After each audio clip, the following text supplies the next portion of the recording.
present in their buildings during normal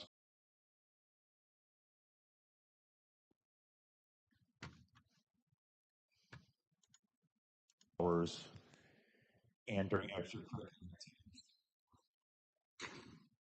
At the time, I ruled on the apportionment of costs.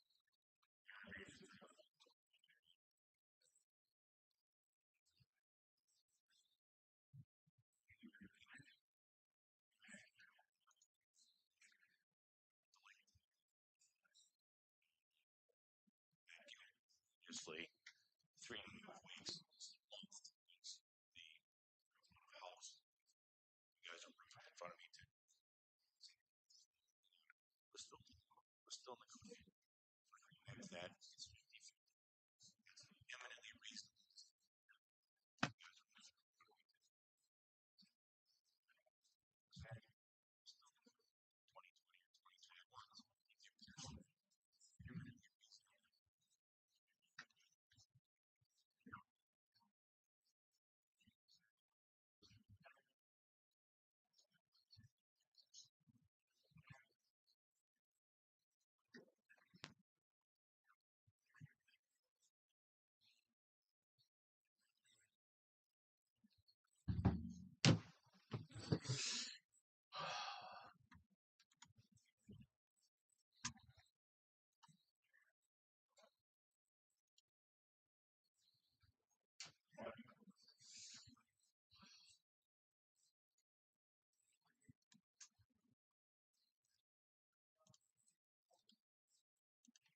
The city negotiated this statute and this provision with the legislature as part of their request for a property, strike that, sales tax increase. They got their sales tax increase. The city, the mayor and his negotiators agreed to effectively impose this on the Board of School Directors. As I said at the last hearing, we're well beyond discussing whether it's a good idea or a bad idea. It's like debating whether the speed limit on Capitol Drive should be 30 miles an hour or not. Just because you don't like the law doesn't mean you get to go 95 miles an hour down the road on Capitol Drive. Something that happens with a great deal of frequency in Milwaukee, but that's for another day. So what we're here to discuss is the compliance or lack thereof and any additional enforcement that needs to be taken by this court, meaning contempt or sanctions, to get the parties into compliance. As I said, I'll hear from the city first, then I'll hear from Ms. Kohlberg on behalf of the school board, and then much of the recent submissions, I think it's going to focus today largely on the city. And I'm going to be honest, the city has presented conflicting information. The city, in an article that's posted on JS Online right now, the spokesperson for the mayor, Jeff Fleming, said, we don't need any additional steps to be taken to put the SROs in the schools. Why? Because we have 1,500 police officers and it's just moving them from assignment A to assignment B. Now the city would have me believe that there's all these steps that need to be taken. Multiple meetings by the Common Council, and I'm gonna ask Council, because MPS was able to get their special meeting done within the last 10 days. Ms. Kohlberg is going to throw her hands up and say, we did everything you ordered, Judge. The city, apparently not thinking this is urgent, sets a meeting for tomorrow. That takes some temerity when you're coming to court today, and then Monday, and then next Tuesday. The city also, despite the fact, and someone, I think I saw a representative of MPD here, I will have that person either make a statement or testify, despite the chief of police having command authority, which clearly he can assign people to this, clearly. You're taking applications. And again, it's insulting to the court that the application deadline is not a week. It's not within my 10-day deadline. The deadline for the applications is next Monday. And then I presume then we'll take 2, 3, 4 weeks to screen the officers, and then all of a sudden it'll be April 1st. And then the city's gonna tell me, now we can't do anything because we need the National Association for School Resource Officers to train them, which means I'll be sitting here, if I go along with that position, which I'm not inclined to do, I'll hear argument, we'll be sitting here in June or July with no action being taken. In fact, one could surmise that the goal of the city is to run this out past when the kids are out of school in May or June. Because if I agree with the position that, well, we can't do anything without the National Association for School Resource Officers training these cops, that puts us in May or June, best case scenario. In my view, it's been the city's intent for a year and a half, either intentionally or neglectfully, to run out the clock on this type of situation, to not comply. Because if we get to contempt, it's going to be contempt for actions or inactions taken since this case commenced. It's not going to be for inactions taken or lack of action taken by the city or MPS in 2023 or in 2024. But everybody here recognizes that this law was passed in June of 2023. The city and MPS had 6 months to figure out the training, which 25 officers are going in the schools. Are they going to Rufus King? Are they going to Reagan? Are they going to a junior high? That didn't happen. Then 2024 rolls around, the city and MPS do absolutely nothing. They sit on their hands until litigation is brought. Litigation is brought in the fall of 2024. One way the city could have handled this would have been immediately to go to the plaintiff and say, you know, you guys are right. The law says put the officers in. We haven't. Here's what we're going to do. Instead, the city, and it's their right, has chosen to litigate this case and fight the writs of mandamus and argue over deadlines rather than putting the officers in the schools. And let me say, parenthetically, it's unfortunate that we live in a society in Milwaukee where you need to have not just school resource officers, meaning sworn law enforcement, but also significant numbers, hundreds, I believe, of school safety officers. It's unfortunate. I prefer that that's not the case, but it is the case. So with that backdrop, let me hear from the plaintiffs first as to what has happened, what's not happened, and what you think should happen in terms of any sanctions, contempt, or otherwise. Yes, Your Honor, thank you. As a preliminary matter, there are 2 pending motions before this court that should be resolved. First, after plaintiffs were ordered to amend the original complaint to include the City of Milwaukee, the Milwaukee Board of School Directors, or MBSD, as I'll continue to refer to them just now because there's 2 defendants, again moved to dismiss or quash that motion.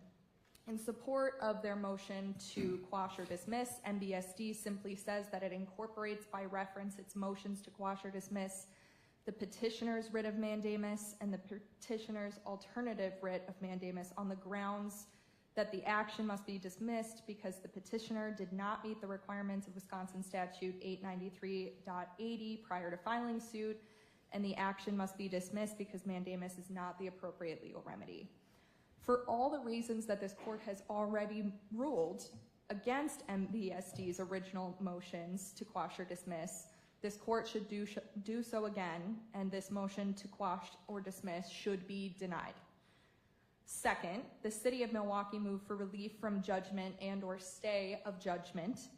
The court should deny this motion as well, and the plaintiff is prepared to argue why this motion is inappropriate, but because this hearing is to discuss why the defendants continue not to comply with Wisconsin law, it may be appropriate for plaintiff to save those arguments for after defendants have stated their reasons for non-compliance, but I'd be happy to go into it if you would prefer that. Right, it probably makes sense that they give me their reasons or purported reasons for the non-compliance or apparent non-compliance. But on the motion to dismiss and the motion to quash, I thought I'd made myself clear in the past that I'm denying that request, but does the city or MPS have anything to add? I mean, I thought it was pretty clear at the last date that I think that this is an appropriate lawsuit being brought by the plaintiff. She does not have any actual ability to get the city and the school board to act. And as I said at the last date, Ms. Abugrin, to her credit, she's not asking, and I don't think she could do this, but she's not asking for $50,000. She's not asking for the money to have her kids bused to, for example, Grafton High School. She's asking for relief to have MPS and the city do what they're legally required to do. Ms. Kohlberg, anything on that issue alone before we get to the other stuff? Sure. The filing by the board was in response to the amended complaint that was filed by law that were required to provide an answer. And so as I indicated in the answer, the board is simply preserving its arguments that it's already made to the court. We don't have anything else to add. Excellent. Counsel? I don't have anything to add beyond the filings that the city has made, including the affirmative defenses raised in our answer. Our position remains the same, but I understand the court's ruling, and we're not. Right, just so it's clear, my ruling at the last date was, and I'll reiterate it today, the motion to dismiss, motion to quash are denied. I think that the writ is appropriate. I signed the writ. The legal requirements noted by the plaintiffs exist, and I think they've been complied with both, well, in every fashion, certainly most importantly legally, but also as a practical matter, they've all been complied with. Why don't I go to Ms. Kohlberg first? Ms. Kohlberg, I think you brought the representatives that I requested and or ordered. Is that correct? Yep, President Herndon is available in here if the court has any questions for her. The court ordered last time we were here that the board take all steps necessary to ensure compliance with List Stat 6290 sub 8 no later than February 27th of 25. As I've indicated in my filing to the court, the board has done everything in its power to do that. As I indicated in the filing, the board immediately following the hearing on February 17th called for a special meeting of the board to effectuate the court's order. That board meeting was held on February 20th of 2025, during which the board unanimously approved the allocation of costs for the program and specifically noted on the record that it was ready, willing, and able to accept officers as soon as the city provided them. That is not the only time that that's been communicated to the city since that time. It's been communicated several times, and staff and administrators with MPS have made accommodations, preparations in the event that officers were sent this week to welcome them into the schools and to get them to hit the ground running. The court is aware from our letter that the sides continue to diligently work towards an MOU. I believe, I think it's fair to say that the sides essentially have one that has to be approved, and that's the city's filings talk about that. MPS has already authorized its administrators to execute that, and no further action is required. Additionally, MPS has indicated that it doesn't require the MOU to begin the program, and that's been communicated to the city. There's no requirement that that be signed by the city or acted on by the city for those officers to be present. It's the board's position that it's in compliance with the court's orders from the last court date. It has taken every step that it can to ensure that police officers are present in court, and without the city providing them, there's nothing further at this point that the board can do to comply with the court's order. The court has discussed contempt. It requires an intentional disobeyance of the court's orders in order to find the board in contempt, and I think the record establishes the exact opposite of that. There has been an intentional, significant effort since February 17th to do everything that the board can to get those officers in the schools. And so I don't think, statutorily speaking, the board at this point is in contempt of the court's order. I can speak more to that if the court needs to hear more about that. Does the plaintiff have a position on that and the actions taken by the board? Well, the writ of mandamus required that 25 school resource officers are present in school by today, February 27th, 2025. And again, as this court has already noted in this hearing, this is well after when they were statutorily required to have these officers in place. Previous failures for non-compliance are not a good enough reason for continued non-compliance. It's unfortunate that the Board of School Directors only started to take this seriously and take all the steps that they possibly could to comply with the law after the February 17th hearing. But the order required school resource officers in schools today, and they are not there today. So it's the plaintiff's petition that both defendants are in contempt. All right, this is not a final ruling, but candidly, I would tend to agree with Ms. Kohlberg. MPS, to their credit, fell all over themselves to comply with this court's order. MPS, and someone during the course of the last couple weeks commented or indicated that the court's not aware that this was effectively, and I can't believe they missed this because I said at the last hearing, the lawyers will recall, I said, I understand that this was foisted off on MPS. I'll say that again. This requirement was dumped on MPS, good, bad, or otherwise. It was dumped on MPS by the mayor and to a logical extension, the Common Council. Now, could MPS have done something about it in June of 2023? Maybe, maybe not, but that's water under the bridge. It's not a final ruling, but from what I can tell, Ms. Colbert's correct. The board had a meeting, they had an emergency meeting, they authorized the funds. Ms. Colbert brought the president of the school board, which I appreciate her bringing and following through with the court's order. I don't know what else MPS could do. As Ms. Colbert has argued, they don't have police officers. They themselves are not the first-class city. The first-class city is Milwaukeee. And I'm going to turn in a minute to the city and the city's compliance or lack thereof. But before I hear from Mr. Mookie, and Mr. Mookie, I'm probably going to want your representative, I think it's someone from MPD, who filed an affidavit with the court to, I'm not sure I'll put her on the stand, and I'm not sure we'll require her to be under oath, but I'm going to want to hear some statements because the mayor, via his spokesman, has said publicly, and this case has played out as publicly as any case I've handled in the last 10 years. We don't need to do anything extra. The officers are there. The sworn force in Milwaukee is somewhere around 1,500 or 1,600 officers. Chief Norman has the, and if someone can tell me I'm wrong, fine, but he has the absolute command authority to today say, I'm putting the 25 officers in the schools, pick the 25, call up the school board, call up Ms. Kohlberg. They'll say we want them in Rufus King, Reagan, pick another 23 schools, for example. I'm not telling them where they should go. He absolutely has the command authority to put the officers in the schools. Instead, and there have been so many documents filed that I'm not sure I have it right in front of me, but the city provides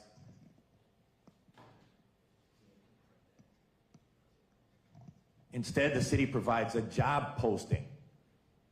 I mean, it takes a lot of gall for the city and MPD to say, under a court order, facing contempt, facing sanctions, facing fines, well, we're going to post the job and we're going to look for volunteers. And then not only do you post the job, you put a deadline that's 4 or 5 days after the court imposed deadline. That takes a lot of gall. That takes a lot of temerity. And that indicates to me a lack of compliance and a lack of intention to comply. There's also this argument, and I'm going to need the city's representative or council to explain this to me, that somehow if the officers are put in the schools tomorrow or Monday or Tuesday, that there's some risk to the taxpayers. That to me is a non sequitur. It makes no sense. How anyone could dream up a risk to the taxpayers, I don't understand. That strikes me as a red herring from the city, throwing things at the wall and hoping it sticks. That doesn't make any sense. And to the degree that the city takes issue with my prior order, and I'm not going to rule on this yet because the motion was just filed yesterday or the day before, and I'll let the city and the plaintiffs argue it. I'll read for the record. The statute says, in addition, beginning January 1st, 2024, the school board of the first-class city school district that is located in the first-class city, okay, that's Milwaukee, shall ensure the school resource officers complete the 40-hour course sponsored by the National Association of School Resource Officers. And then it goes on to some other provisions about statistics and other requirements.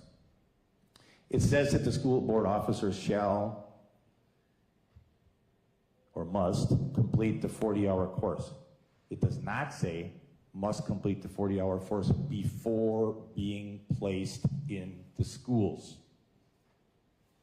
There's no reason pursuant to the statute that they can't be put in tomorrow and then start or continue the education process. Not to mention the city submissions say that there's 12 or 13 officers that are currently on the force that were previously SROs. A good faith showing of compliance from the city would be to have moved those 12 immediately. That's, if I was the police chief, that's what I would have done. If I was counsel for the city, that's what I would have told Jeff Norman. Move those 12 or 13. Then we can at least tell the judge we've got substantial compliance because half or more than half of the 25 are in the schools. So Mr. Mookie, that's a lot, but go ahead, you can take it from there. Thank you, Your Honor. I appreciate it. The city of Milwaukee has never been unwilling to implement the SRO program. The city has taken all possible steps since the last hearing to accomplish that. And I want to talk in order to the best that I can to the issues raised by the court. First and foremost, I am aware that public statements have been made in various news articles, including I am being aware of the statement made by Mr. Fleming, the mayor's office spokesperson. What I don't know is the question that was posed to Mr. Fleming. I have his quote before me.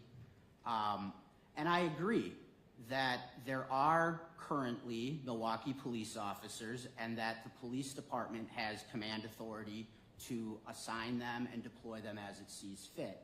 However, there are upfront and ongoing costs related to implementing the SRO program, and under the city charter, there is a process by which the city can encumber itself for those upfront and ongoing costs. And All right, let me interrupt. So what are the upfront costs, allegedly?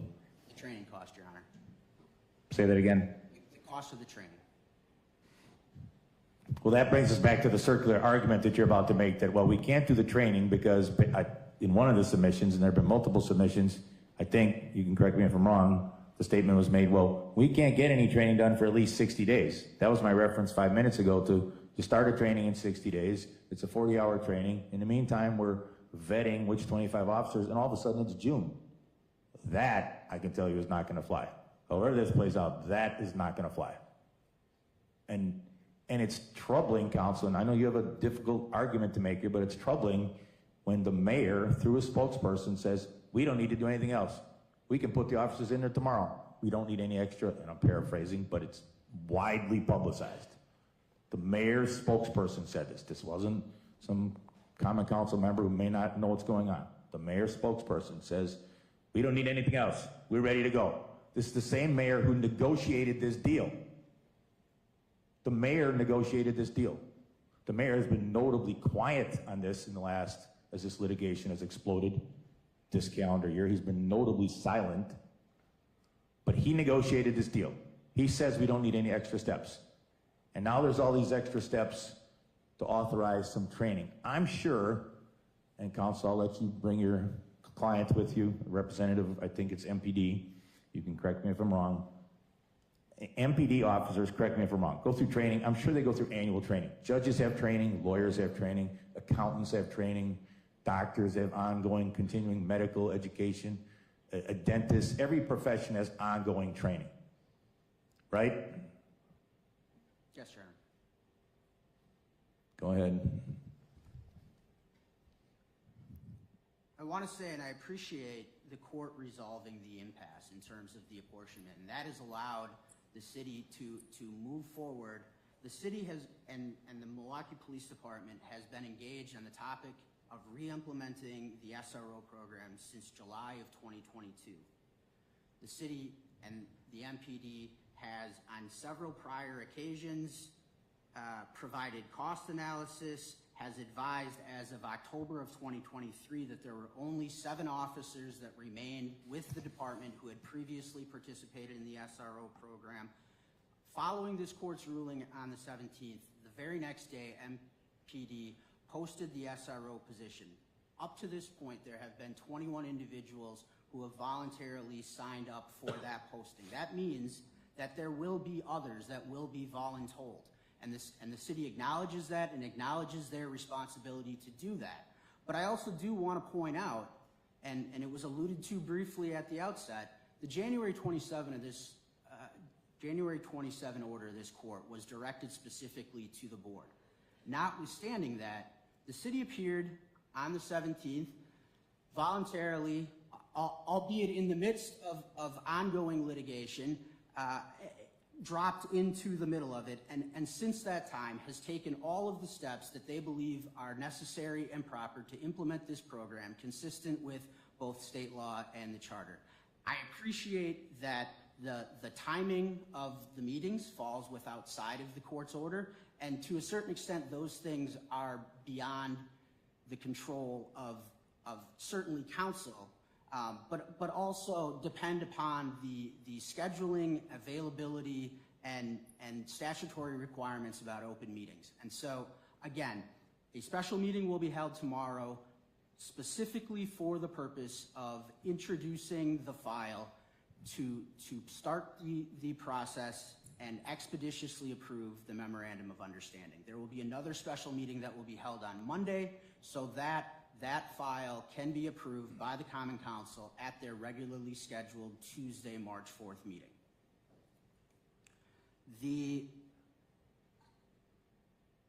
Turning to the other question as to whether or not training is required beforehand. The statutory language in the first sentence of the statute says, beginning on January 1st of 2024, the school board shall ensure that officers are in schools. I understand and I accept the court's interpretation of that statutory language that means that the officers should have been present on the 1st of January of 2024. The second sentence that speaks to training begins with the exact same verbiage. And so, from the perspective of the city, it can't be the case that the legislature used the exact same words to mean that the deadline to take all steps to accomplish it was January 1st of 2024 for placing them in schools. However, January 1st of 2024 was only the beginning of a process during which at some point thereafter training should take place in the second sentence. And so it is the position of the city that the statute, when read in context, specifies the legislature's will that school resource officers, as defined in the statute, are law enforcement officials who have been trained by NASRO. As I mentioned in my brief, and as the court has alluded to, MPS has over 200 safety officers that are presently in the schools. And those individuals, nonetheless, do not meet the statutory definition of school resource officers because they are not law enforcement officials. MPD has police officers. However, to the extent that they are not trained, they also do not meet the statutory definition of school resource officers. And so it is not simply a matter of sending MPD officers to schools, but all right, let me interrupt. So here's the problem. Let's boil this down. And yes, council, you and the city have only directly been a party for the last 3 or 4 weeks. But as you've acknowledged, as MPS has acknowledged, I mean, everybody knows this was initiated as part of the agreement on Act 12 and the sales tax, and I'm not going to go over all that again. So the city's been involved directly or indirectly for at least 18 months, more like 2 years.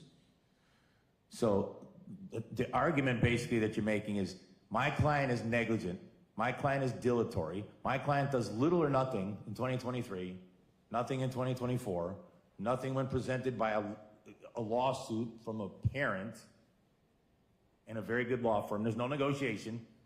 We're going to argue. We're going to sit back and do nothing. We're going to wait for a judge's ruling. And now you guys are going to try to box me in and say, well, judge, we need another 60 days, 90, 120, 200. God knows how long we need because of this training issue.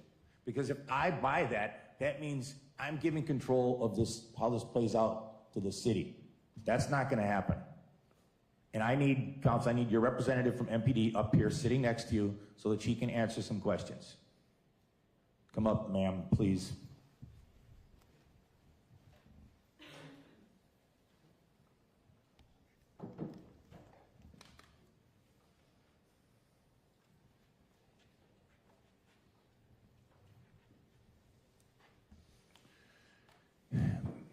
Ma'am, if you can state your name for the record, please. Spell your first and last, please. Heather Huff,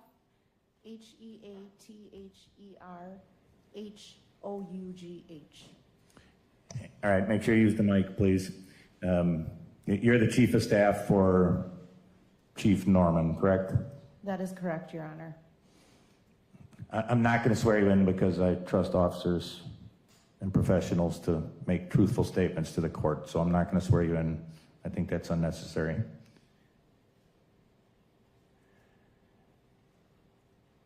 A couple of things, okay? And again, this is sort of backdrop, because if I'm going to sanction either the city or the school board, if I'm going to impose contempt, it's for actions that have gone on or not gone on since this case was filed. But, so why did you and Chief Norman not do this in 2023 after the law was passed? You guys had 6 months, and you know, the mayor and the police chief, I'm presuming, talk all the time. Jeff Norman cannot plead ignorance. This is not like some legislator from, you know, Algoma dropped something in the joint finance budget that no one knew about. This got a ton of attention in 2023. It was part of the city wanting, and they got their sales tax to the tune of hundreds of millions of dollars. Now, whether they liked the bargain or not, the chief knew and the mayor knew that this is what the law is. Why did nothing happen in 2023, or for that matter, in 2024? Your Honor, I will respond to that. I do want to apologize today to the court. I was not prepared to speak, but I'm happy to do so and provide the facts that I am aware of and that I know of in terms of the negotiations of getting this done. Back when the law was passed, even prior to the law was passed, the Milwaukee Police Department had been in negotiations with MPS since 2022 about getting school resource officers into schools again after they were removed and requested to be removed. I will tell you that in 2023, excuse me, there was surrounding what this would look like in terms of what would be the best for MPS and us to work on an agreement. One of the negotiating items at that time was that MPS indicated a desire to be involved in the selection process of our officers, wanting representatives from the Milwaukee Public Schools as part of choosing which candidates would be in schools and be involved was one of the things that was being negotiated at that time. In addition, another thing that was under discussion at that time was which of the hundreds of schools these officers would work out of. That being said, it didn't mean that MPD wasn't involved and engaged in schools, not just responding to calls for service, but in 2023 and 2024, we were present in over 70 schools in the city of Milwaukee, conducting engagement with officers and doing other things that are similar to SRO duties.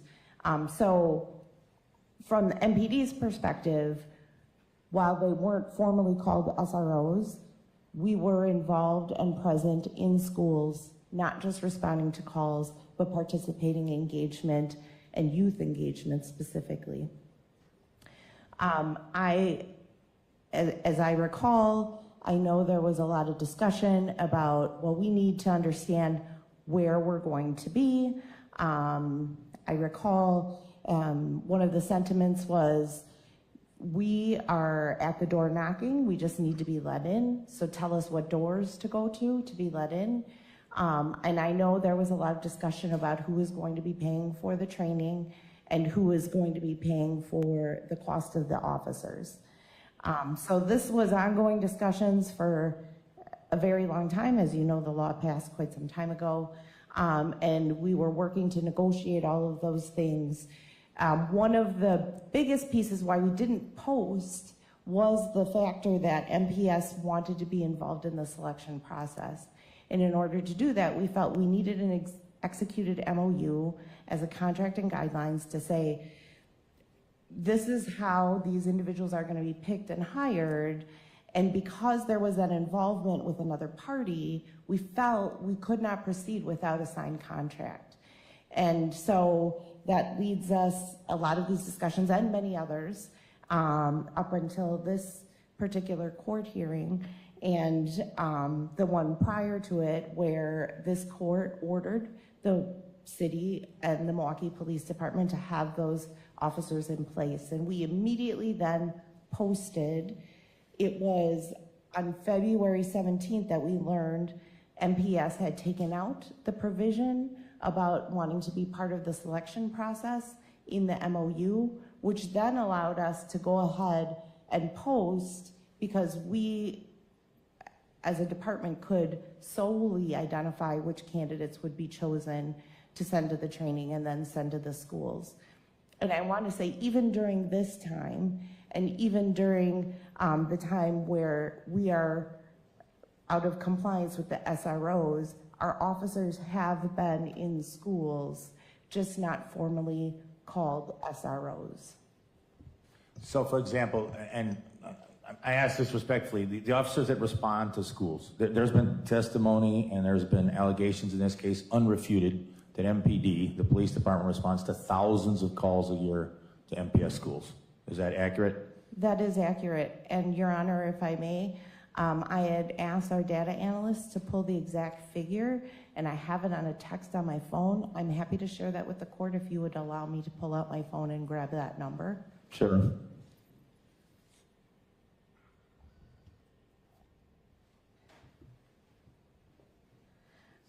From August 14th, 2023 to May 21st, 2024, there were 3,141 calls for service, and that was for the 23-24 school year. And from January 1st through December 31st, 2024, which is the calendar year, there were 3,150 calls for service.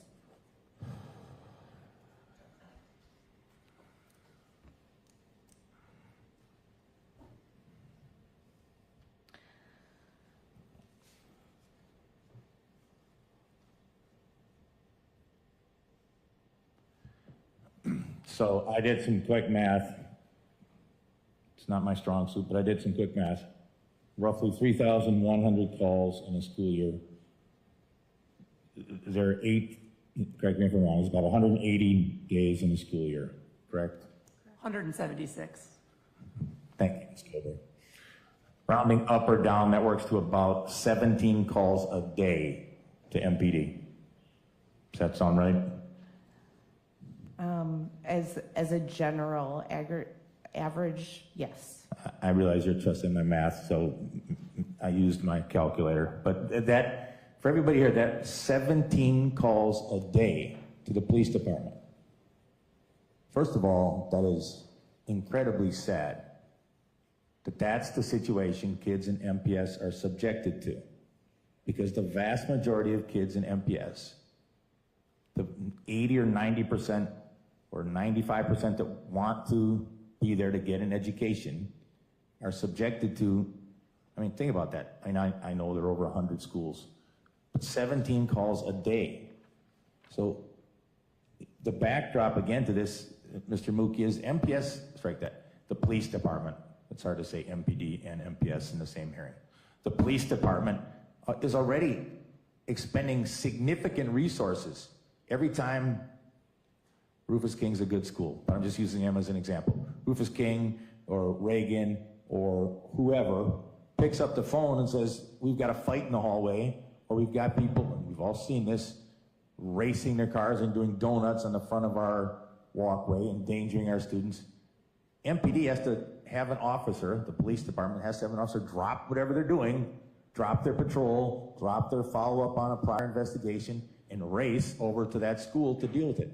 There are already, I'm sure, tens, if not hundreds of thousands of dollars. I'm sure it's obviously hundreds of thousands of dollars in police hours and time and effort already being expended in the schools.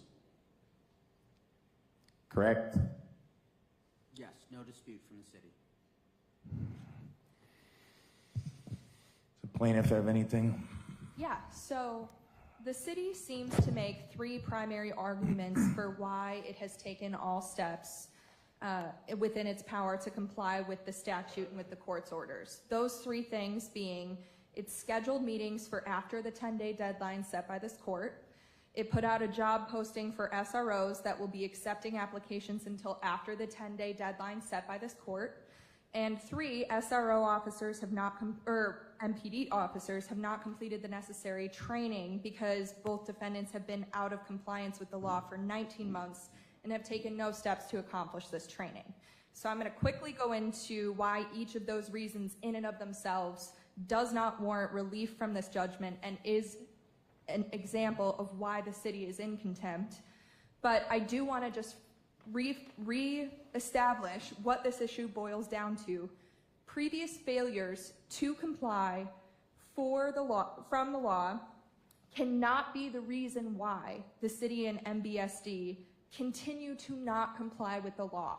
Saying that they don't have enough time within your orders to comply is a non-starter argument because this all should have been done prior to January 1st, 2024. So, going into that, the city argues it substantially complied with the law because it has scheduled meetings for after the 10-day deadline.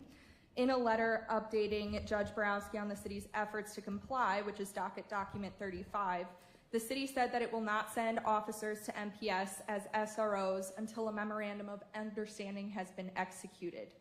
The city also states that the MOU will be introduced before Common Council at a special meeting held on Friday, February 28th, which is after the 10-day deadline. A special meeting will be held on Monday, March 3rd, followed by a regularly scheduled Common Council meeting the next day, March 4th. What the city does not discuss in any of its filings or in any of the arguments today is a good reason why any of these meetings were scheduled after the 10-day deadline. There has been no justifiable reason why that has been the case. All right, let me jump in. That's a good question. The school board managed to get all this done inside of a week and inside of my 10 days. Why did the city not accomplish that? And the other thing, Counselor, that you can, part of your argument is just this belief that the Common Council is going to roll over and agree to these demands on Monday or tomorrow or Tuesday. For all I know, they won't. It was only after the court's order after the hearing on February 17th and after the MPS withdrew their request to be part of the SRO selection process that the city was in a position to prepare a resolution for adoption, to adopt the MOU, or to move forward unilaterally with selecting officers. The ground shifted after the court entered its order and after MPS changed its position, and as soon as that occurred, the city took all of the steps that it could.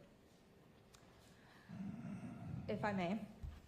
The city was added as a party to the suit on January 24th and officially served on January 27th.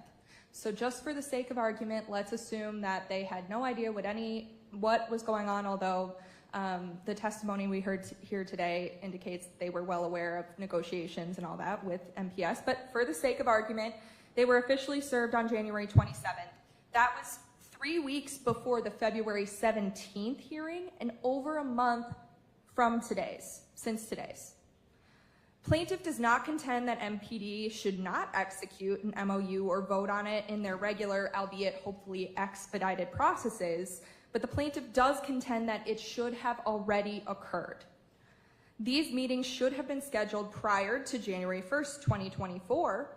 They certainly should have been scheduled after the city was joined as a party over a month ago, and especially should have been scheduled prior to the additional 10-day grace period that this court has given the city and MPS. So that's the first argument that the city made, and I think plaintiff has laid out why that's not an adequate argument for why they have taken all steps necessary and to demonstrate that they are in contempt. Next, the city argues that it has substantially complied with the law because it has put out a job posting for SROs that will be accepting applications until after the 10-day deadline. In the job posting for SROs, which is docket document number 34, it says applications for the assignment of school resource officer will be accepted until Monday, March 3rd, 2025. Again, after the 10-day deadline that was given at the February 17th hearing. Similar to the reasoning plaintiff just explained for why scheduling meetings after the deadline is not sufficient for compliance, plaintiff contends that this process should have already occurred. Not to mention the job posting, again, docket document 34, explains the process for after the application closes. It says, all applications received will be reviewed to ensure they meet minimum requirements. A pool of applicants will then be chosen to continue in the selection process. The selection process may include a panel interview or presentation. The panel must be made up of at least 3 MPS representatives, and this is in the filing, so I understand that there's been testimony today that that's been removed after the February 17th hearing, but I'm just reading from the job application that was filed yesterday with the court. Made up of at least 3 MPS representatives, which includes an MPS staff member, a person from the community, and an MPS student, along with MPD representatives. Then that panel shall provide a summary of its recommendations to the MPS Director of Safety and Chief of Police, who shall confer about making a final decision on SROs. So how long does the city expect that to take? All right, let me jump in. That's a valid question. So, Mr. Mookie, you can answer that, or the representative of the city and MPD, the police department, can answer that. Because one of the problems with your argument is there's no deadline, there's no time frame. So they get the applications by Monday, they spend all March vetting them, the chief of police decides, okay, I only have 20 applicants and 15 of them are qualified, so now I'm gonna volunteer another 10, I'm gonna order another 10, so now all of a sudden it's April 1st by the time you have the 25, then I'm supposed to wait around for some national organization that I'm proud to say I'd never heard of until this case entered my docket. That'll be June, July. You've given me no deadline. MPS and Ms. Colberg have said, we've done everything, we're done, we're out, we're good. You guys have said, give us more time, but not even told me how much time. Like if you were saying, all I need, Judge, is to next Tuesday, presuming the Common Council has enough sense to, and I really hope they do. I really hope that the Aldermen of Milwaukee have enough sense to understand the predicament that they're in relative to the state law. What's the time frame? Thank you, Your Honor. Specifically, not generally, specifically, like dates, deadlines, times. Yeah, if I can just make one comment, and then I will ask Ms. Huff to speak to what MPD's process is moving forward. Again, all of the language that was just quoted by Plaintiff's Counsel about the selection process was the selection process under the MOU as it existed prior to the court's order on February 17th, when, as the court has pointed out, MPS threw up their hands and said, fine, we don't want any further involvement. I would argue that the fact that there was no additional delay to rework that language shows, again, that the city is moving as quickly as it can to move forward and didn't spend days amending the posting, because that was previously prepared under the terms of what had been negotiated up to the point of the court's hearing on February 17th. As to how long it will take to identify officers moving forward, I will defer to Ms. Huff. Go ahead, please. Thank you, Your Honor. So immediately after the court order was rendered, and before it came out in writing, the command staff was asked to identify individuals within the districts that would be good candidates in the event that not enough people applied. So we already have a list, if 21 candidates don't turn into 25, of individuals identified that will be assigned to attend the training and be placed in schools as SROs. Second, as the candidates are coming in, they are simultaneously vetted. So the vetting process in terms of do they have any outstanding discipline that may disqualify them is taking place as the candidate pool is being assembled up until March 3rd. So I can tell you from the police department's perspective that now that we are solely responsible for choosing those candidates out of the applicants, we would have a very short turnaround in identifying those officers to send to training, potentially within a week to 10 days of getting that applicant pool secured. Okay, so let's say by 10 days from now, 2 weeks from now, you have the 25 officers identified. How long is the training going to take? Because the submission for Mr. Mookie, that's one of the problems I have with it. That the National SRO Training Organization, NASRO, I think it is, they're not a party to this lawsuit. They're just this organization out there, like they're judicial organizations and lawyer organizations and doctor organizations, and that, you know, put on conferences and do training. And, you know, I don't know if they're based in Kansas City or New York. They're not a party to this litigation. So they're not going to have any urgency whatsoever. They're going to, you guys will give them, you know, let's say 10 days from now, here's the 25 officers. I'll play along to the degree that, how long is that training going to take? What? The training lead time, we were told in April when we wanted to move forward at that time with getting the training conducted, was about 8 weeks. I can tell you, Your Honor, that we will do everything in our power to have discussions with that outside agency to attempt to tighten that timeline up as best we can, make this happen as swiftly as possible. But that's what we were told back in April of 2024, I believe, when we were moving forward with getting the training. And I don't want to do plaintiff's job, but this is where she says, right, had you guys done it in April 2024, you'd have the officers trained, ready to go, boom. Then we could stop meeting like this every month or every 10 days to 2 weeks. The plaintiff could go on about her day and her job and caring for her kids instead of coming to court in front of me. And that's the problem, Mr. Mookie, that you have. So even if the city, and I tend to believe the witness that they're convinced now that they need to move beyond expeditiously, but let's say in 2 weeks they have the number of officers required. They have 25 officers within 2 weeks or even 10 days. Then a 60-day lead time, is that what you said, sir? I mean, ma'am, sorry, ma'am. That's all right, Your Honor. 8 weeks is what we were told by NASRO. 8 weeks, so 2 months basically. So that's, you know, again, all of a sudden you're at May or June before the training occurs. Then the officers have to come back from wherever the training occurs, Montana, Texas, Rhode Island, wherever. Then they come back, and all of a sudden it's June or July, when, by the way, except for some schools, MPS is not in session. So that's the predicament that the city has. Delay, delay, delay, delay, delay. And now they want the court to cut them even more slack. Go ahead. If I may, I'd like to talk about the training because this has been brought up a couple times now. I'll just finish really quickly the discussion about the job posting. The city should have posted the job the day they knew they were a part of this case, which was over a month ago, so that the interview process could be completed by today. That it was not the case. And additionally, and as I will discuss at length, an SRO can be an existing officer who is assigned to serve just at MPS. It does not need to be someone specifically hired for that purpose. Opposing. Let me jump into that, and I'll ask the witness, even though again I'm not swearing you in. I trust your testimony. And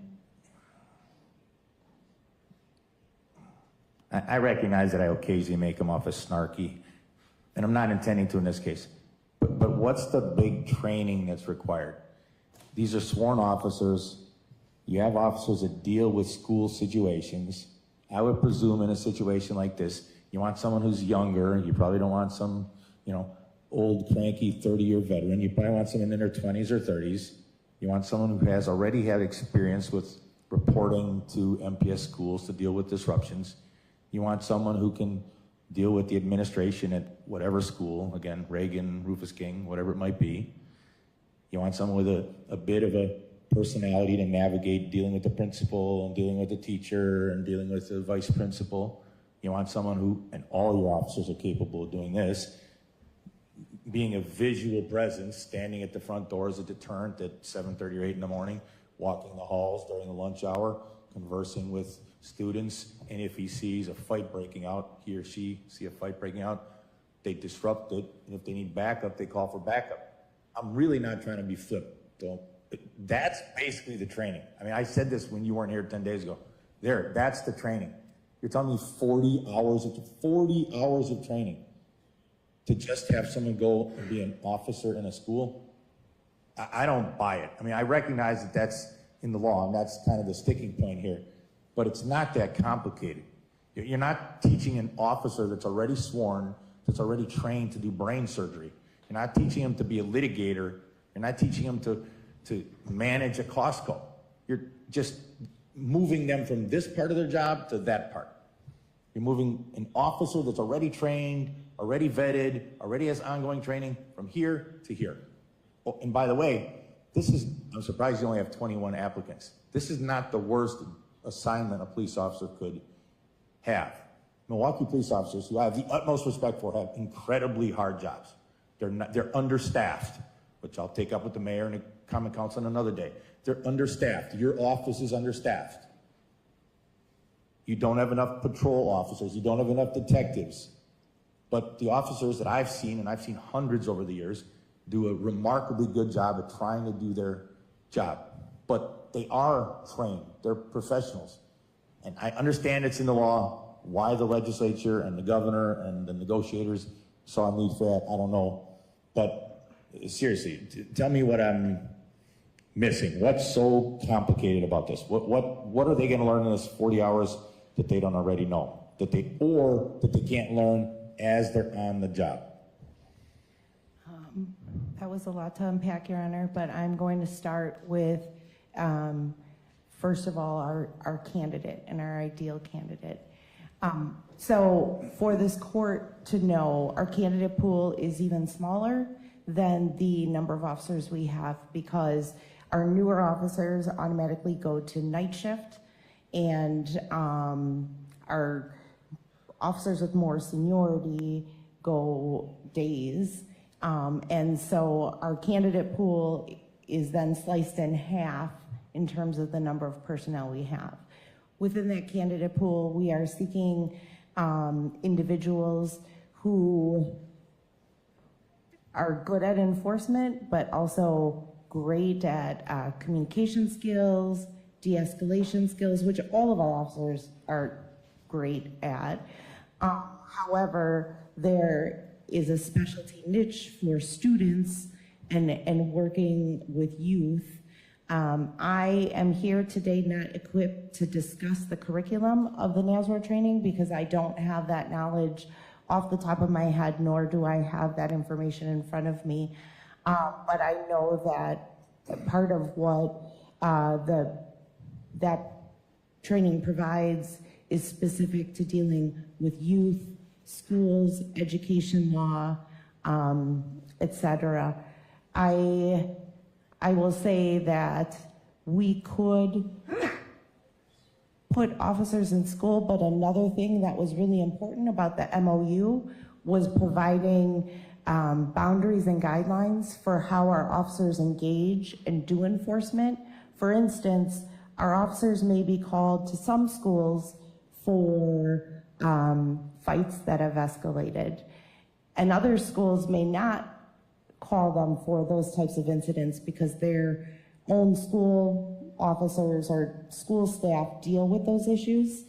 And so what the MOU provides us also with are parameters for how our officers are going to conduct enforcement and how they're going to engage with students. So part of the delay on our part wasn't that we didn't want to do the thing, it was getting those parameters mapped out within a signed contract, so that even if our officers aren't trained, we could say, if this is a violation of school policy, you don't enforce that, but if it's a violation of law and it's criminal in nature, you do. Okay, sorry to interrupt, and I don't want to go too far down a rabbit hole on this, but okay, so if a kid pulls out their cell phone in math class and they're not supposed to have their cell phone, that's maybe a violation of a school policy. That's not a criminal violation. If walking down the hall, they use their cell phone to smash another kid in the face with it, that's a battery or a sub-bat, and that's a criminal violation where I would hope to heck your officers would respond and, in most cases, arrest the person, right? I mean, again, those distinctions, I don't want to do MPD's job. I don't want to do the city attorney's job.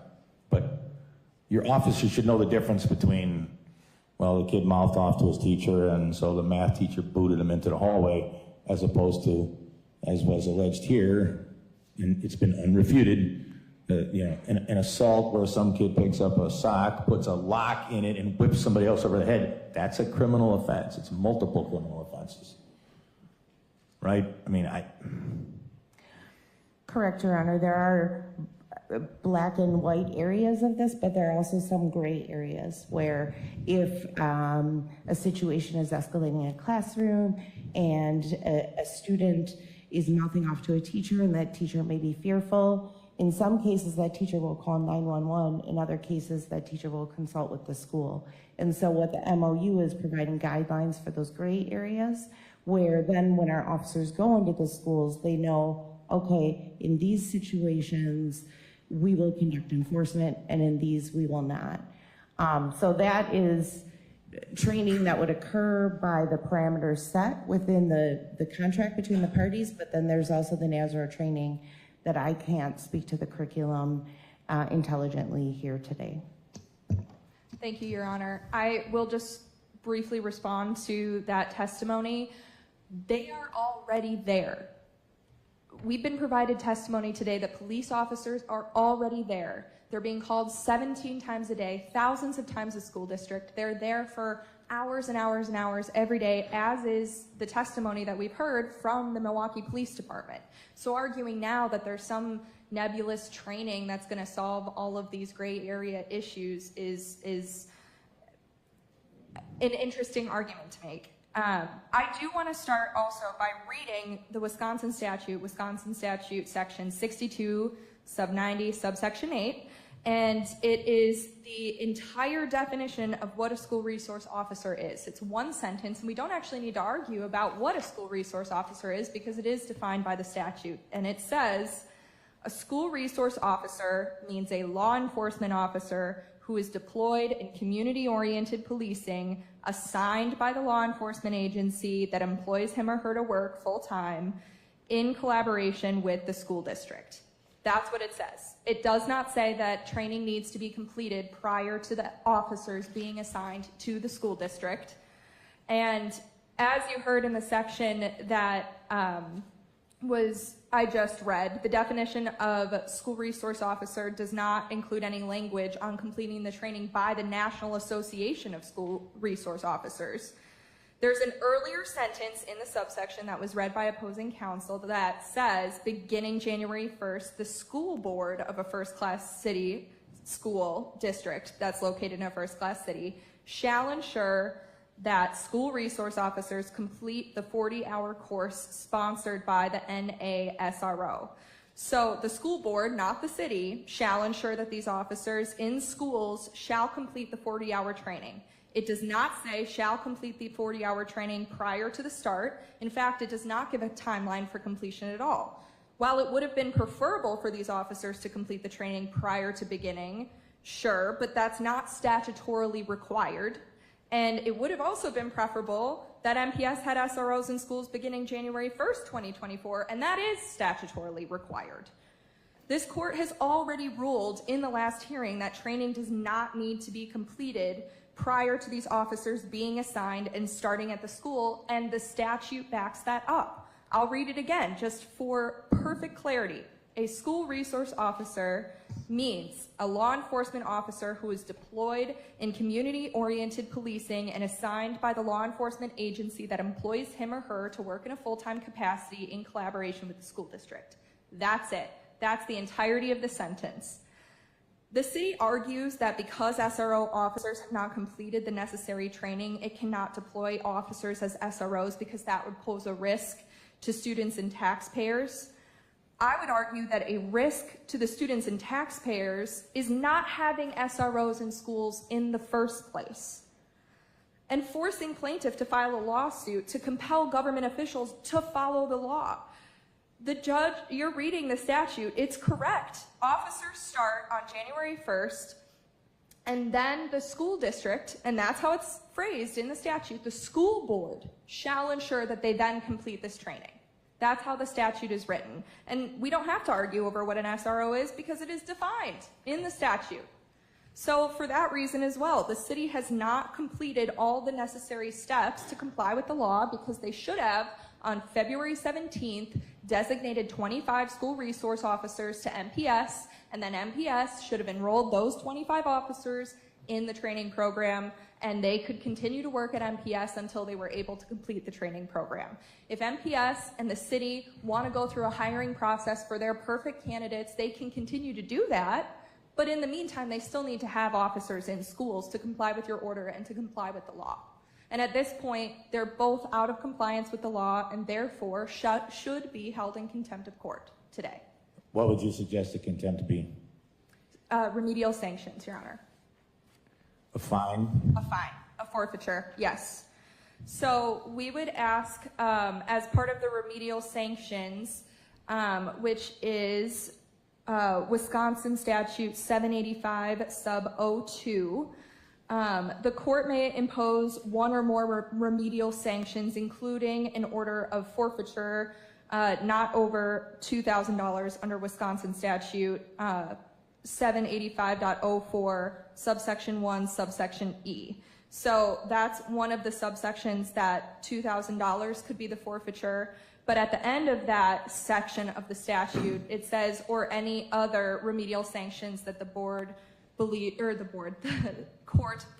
is appropriate. So we discussed this briefly at the last hearing, but potentially that could be the cost of what the SROs could be a day.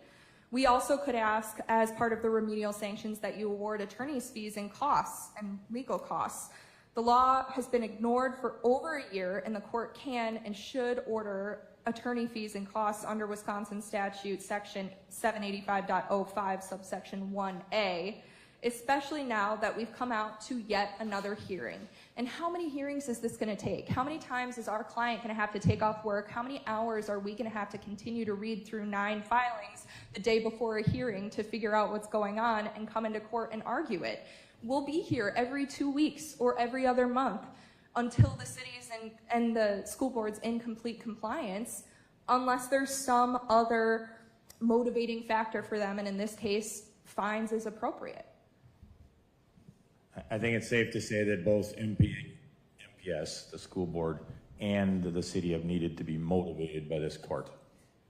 That's an understatement, because nothing happened for 18 months going on 2 years. I've said this in the past, but it's troubling to me that what it appears to be is that the city, meaning the mayor, with all due respect, and or his negotiators, agreed to this. They put the law in place so he can get his sales tax with no inclination whatsoever or no intent to ever comply with the law. Had Mr. Booger not sued, we'd all be not here today. We'd all be I'd have a different case. Ms. Kohlberg would be in a different case or a different courtroom. Nothing would have happened if there wasn't a lawsuit. The city and MPS, neither one lifted a finger, did anything in 18 months until the suit was brought. Nothing. Now, largely, the school board has complied. I'm confident because Ms. Kohlberg went to them and said, you really want to comply.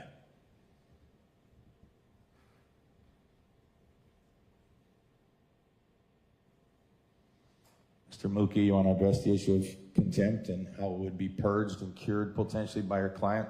And the plaintiffs are correct in terms of a remedial sanction. Everybody was advised at the last date that I said it on the record that I would take up contempt, sanctions, other potential penalties. Under 785.04, there are a number of enumerated remedial sanctions allowed for the court to enforce its orders. They're listed. They're all a variety of options, but mainly it's a fine or fines. There are some things that are not applicable in this case, given the nature of this case. And from my standpoint, the point of a fine, point of contempt, it'd be to further push the city to get this done. Because, and maybe the police department, maybe Mr. Mookie needs more information, I don't know, but My concern is, if I don't impose a sanction, if I don't impose contempt today, that the plaintiff's counsel's right. We'll be back in 2 weeks, then we'll be back on May 1st or April 1st, and this will just go on and on and on. I have other cases. It's not fair to anybody. It's not fair to the taxpayers. It's not fair to the students in MPS. I can have the hearings if necessary, fine. I can drag the lawyers in, fine. It's not fair to the plaintiff. It's not fair to the students in MPS.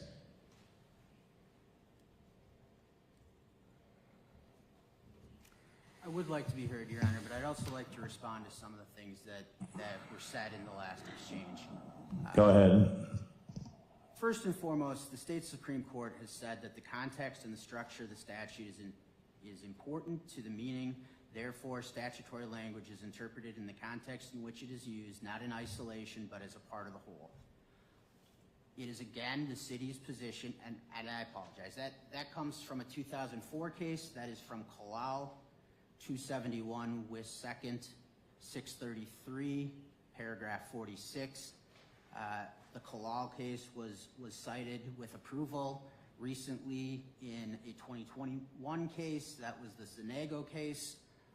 So that remains the law. And what I hear from plaintiff and from the court, and I don't personally disagree with this. What I hear is that for the most part, SRO duties are obvious or within the purview of the training that officers have received. I do not personally disagree with that, and I do not have the specifics of the NASRO training. My point is simply that the legislature deemed the NASRO training to be essential, and I don't believe that the city is in a position to determine otherwise. Plaintiff's counsel made much of the fact that the statutory language is directed not to the city with respect to training, but to the school board. And in fact, the entirety of the statute is directed to the school board. The court has recognized that the city is a necessary party because the city is a necessary partner in implementing this with the school board. And so to the extent that we are necessary and need to be a partner, the language directed to the school board in the ordinance implicitly covers the city as well. What the city is asking specifically in consultation with MPD is to March 15th. That is when we believe that the process of selecting and identifying officers can be completed. We will, between then and now, have efforts made to arrange for trainings. You are correct that NASRO is. Let me jump in from my standpoint. Sorry to interrupt, Council. If MPD is smart, if I go along with any part of your request, they'll pick up the phone. With all due respect, Chief Norman will pick up the phone today and tell the national organization, I need a trainer in here yesterday.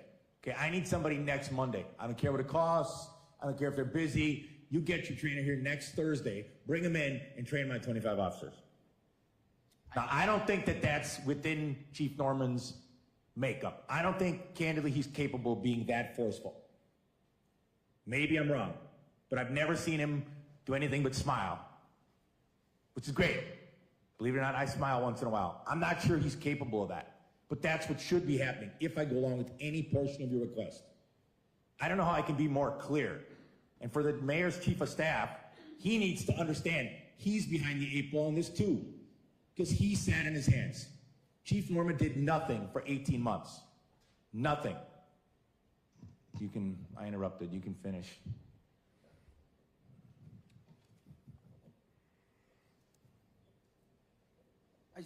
I somewhat lost my train of thought, but just responding to the last thing the court said, it would be the advice and the expectation that communication with NASRO would take place immediately and the request would be made for trainings to be scheduled immediately.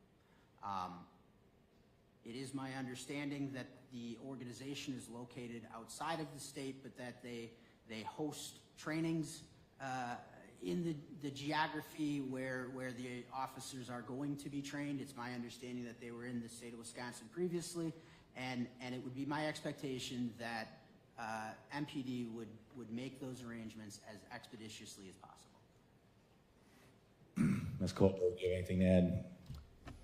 Or are you just wisely sitting there quietly since the questions in your direction. I think that we've adequately summarized our position here, and we've discussed this at previous court dates from the school board's position. All right, so plan, anything else to add? I will add that there was a NASRO training in Appleton last week. They were here in the state. And I'll also add, maybe this is more of a... Okay, come on, you're kidding. Is the city aware of that? The city learned of that in a news report that was filed this morning. Well, but that again, Mr. Mookie, that speaks to the lack of urgency.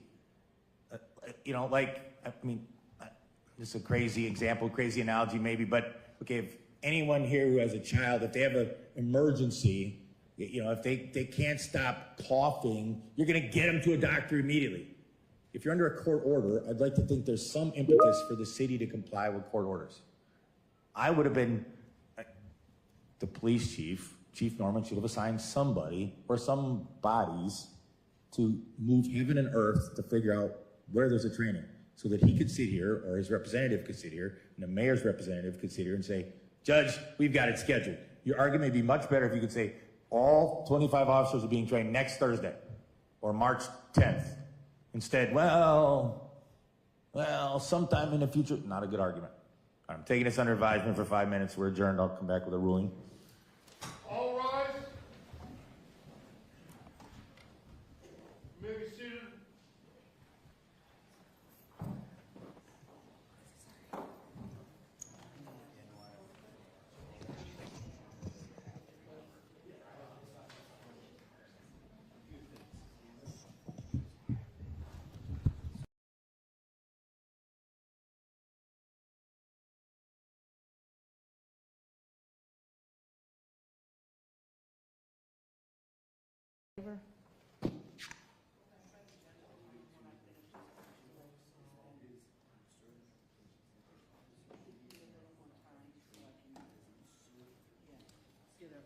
Reschedule this. Hopefully, only like, I'll try to get it done in 5 minutes. But if he sees me on the bench, he knows why.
All right, I was prepared to make a record as to how we're proceeding.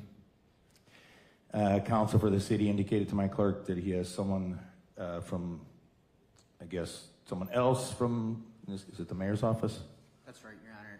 The actual instructioner to the city was to bring either the mayor or the mayor's chief of staff.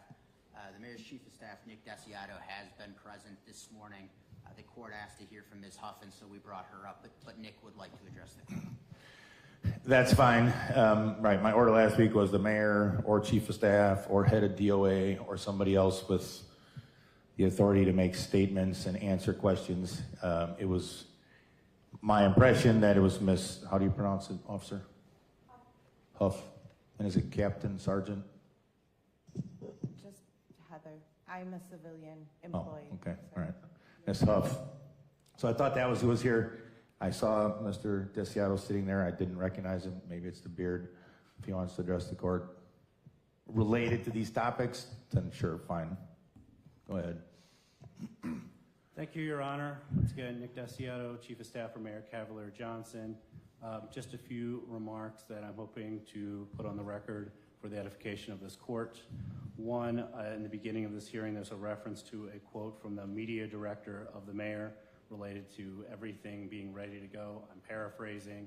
I do want to clarify that it wasn't even a quote, it was a summary of a quote that was reported this morning, and that was simply related to the expenditure of money. It wasn't as related to the implementation of the SROs. It has been the mayor's position in coordination with the city attorney's office that absent training from the NA SRO, pursuant to 6290 sub 8, that those SROs cannot be statutory SROs consistent with the state law. The other part that I'm hoping to highlight, there's actually two parts. One, there's been multiple representations that the city is quote unquote sat on their hands. I have a letter from the police chief dating back to September 11, 2023, proactively reaching out to MPS to see if we can work out the SROs. And while this is something that my colleague... Let me jump in. Has that been filed with the court? It has not been... If not, I'm sure Mr. Mookie can file it, correct, counsel? I will. Okay, go ahead. Thank you, Your Honor. And what I'd like to just clear the air for the court, there have been countless meetings, and perhaps countless is the wrong way because Chief of Staff Huff could testify to the timeline of all the outreach to MPS, including multiple meetings, and efforts to get SROs back into school. The reason we didn't have SROs back in school before is because for almost 2 years we had an outstanding bill in excess of $600,000 from MPS that they had declined to pay the city of Milwaukee for past SRO work. Well, and let me jump in. I mean, I don't want to spend too much additional time on this, but MPS realistically did not want SROs back in the schools. That's just reality, right? And you can tell me I'm wrong. I would tell you you're wrong, Your Honor. They did want the SROs back? In 2022, I was personally involved in meetings with the then superintendent and chair of the board trying to get police officers back into school. Is that a separate conversation with the current administration? I'm sure it is, and I don't want to make any representations to that. As it relates to Act 12, I don't want to make any representations to that. But I can say on behalf of the mayor that as it relates to Act 12, we also were in objection to having the 6290 sub 8 mandated SRO program. While the mayor has always been in support of SROs, having it mandated under these conditions is something we've always objected to throughout the Act 12 process. And again, I don't want to make any representations of the current administration of MPS, and I've heard their statements, and there's no reason to deny that. But I do want to state for the record that in 2022, there were numerous correspondences to that. And why is that relevant? Let me just say, so I'll take you at your word. But so maybe the city and MPS didn't sit in their hands, maybe. But we never got to actually moving the ball down the field. It was meeting after meeting after meeting. I'm of the belief, some people share it, others don't, that if you want to make sure nothing gets done, have a meeting. You want to make sure something really never gets done, have another meeting and appoint a blue ribbon task force. Then you'll talk and talk and talk and talk until you're blue in the face, but we'll make sure to never accomplish anything. And no one can argue that nothing's been accomplished in the last almost 2 years since spring of 2023 when Act 12 was being negotiated. Go ahead, sorry. Thank you, Your Honor. All along, the issue has always been, and MPS has also recognized that there is a statutory requirement, and to your earlier points, it doesn't really matter what anybody's view of it is, it's the law. But the issue is over the apportionment of costs, which is something that hasn't been discussed today as we're reading basically every other sentence of 6290 sub 8. That's a critical part of that and a precondition of applying from the mayor's perspective of implementing the SRO program. What you And let me jump in. Well, sorry to interrupt, but I've said this, you may have seen it, I've said this at other hearings. That was I think I said huge. It was a significant gap in the law. Had I been there, I'm not a legislator, I don't want to be, had I been there, I would have said, you should enumerate, gentlemen, ladies, what the provision and payment provision is going to be. Make it 50-50, 60-40, 100% on MPS, whatever. That was a big gap in the law that led to some of these problems, because if that's not there, there's nothing to negotiate over relative to who's paying. If it says it's 50-50, then we can move on to actually getting them into schools. So that part, since there's been a lot of finger pointing, I'm sure the plaintiffs would agree that part's on the legislature. Your Honor, I wholeheartedly agree, and that has been exclusively the holdup from the city of Milwaukee.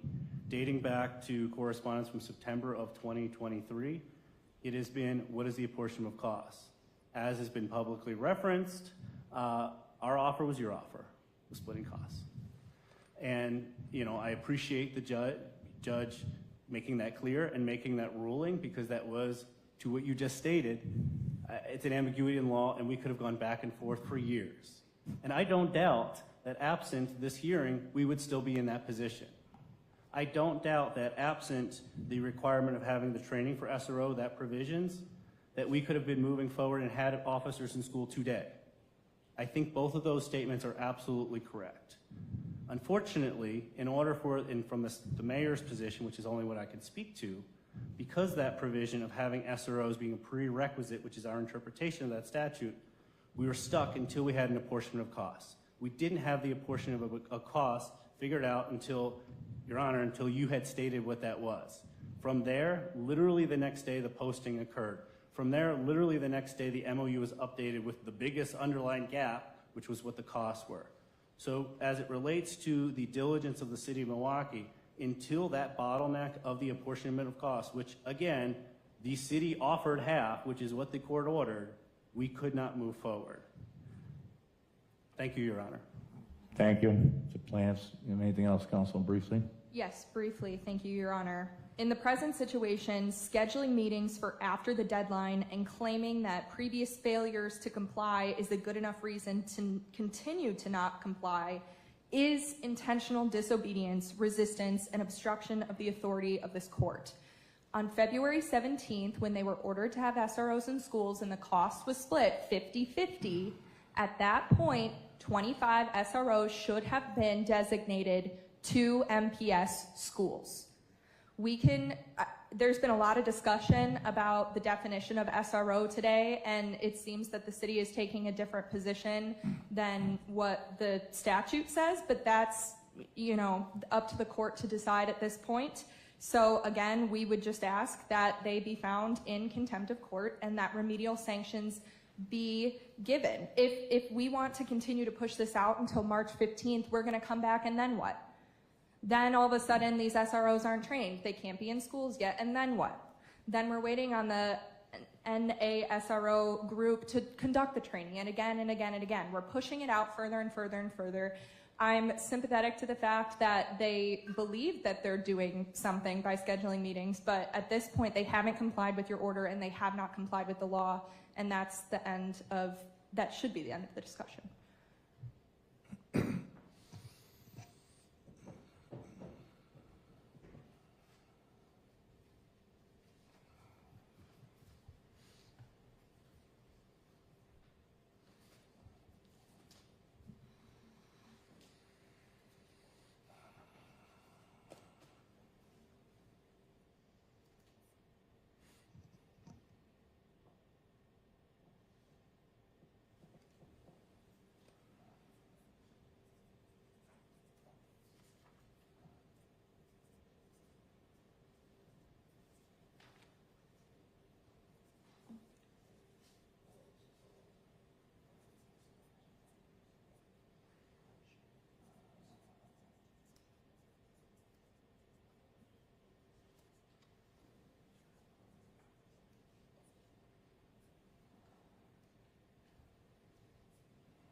All right, before I make my ruling, I'm going to go back to some things I said at the last hearing.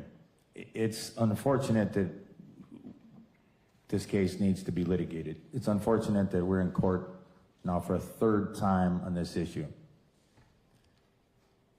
The debate of whether the school resource officers are necessary or appropriate, or whether there should be 10 or 25 or none, is water under the bridge. The law is what it is. So my job is to interpret the law, which is for the most part rather clear, and make sure that the law is complied with. It doesn't matter if I agree, or for that matter, if the city agrees, MPS agrees, the public agrees, parents agree, the law is what it is.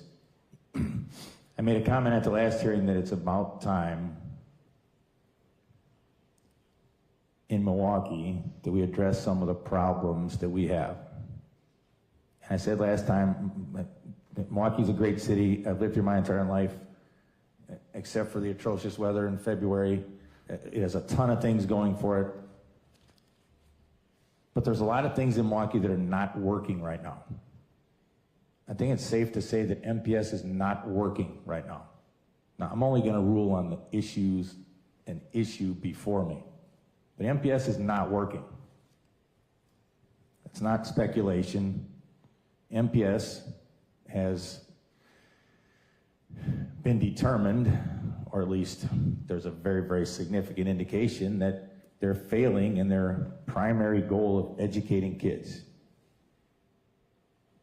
It's been alleged in multiple places in the last couple months that arguably MPS is the worst big city school system in the United States. That's an embarrassment. It's an embarrassment for the city. It's an embarrassment for the mayor. It's an embarrassment for the school board. It's an embarrassment for every single elected official in this community. I could go on. It's an embarrassment for the county exec. I'd like to think Gwen Moore cares. No one bats an eyelash at the failures of MPS. It's long past time that that changes. And I made a comment at the last hearing that this is kind of an easy problem for MPS to resolve. I'd like them to resolve the issues of not educating kids, particularly African American kids. We have a school system that has only, I think it's 5% or 8% proficiency. That's a colossal failure. I'd like MPS to get back to figuring out their finances. They now have potentially a new school superintendent. They burned through quite a number of superintendents in recent years. I'd like them to focus on the classroom and education and parents, not the enormous bureaucracy that they have.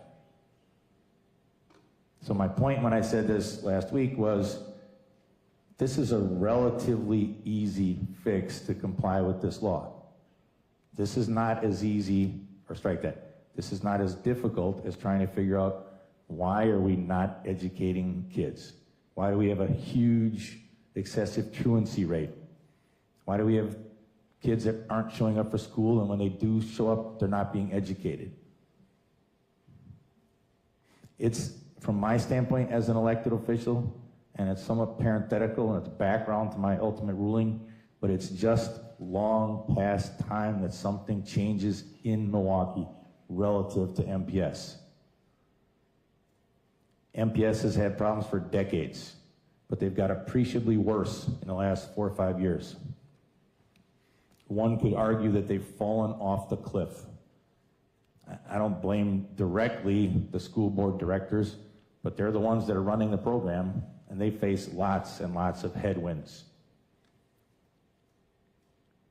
Poverty, problems with families, disruptive students, but this is a relatively easy one.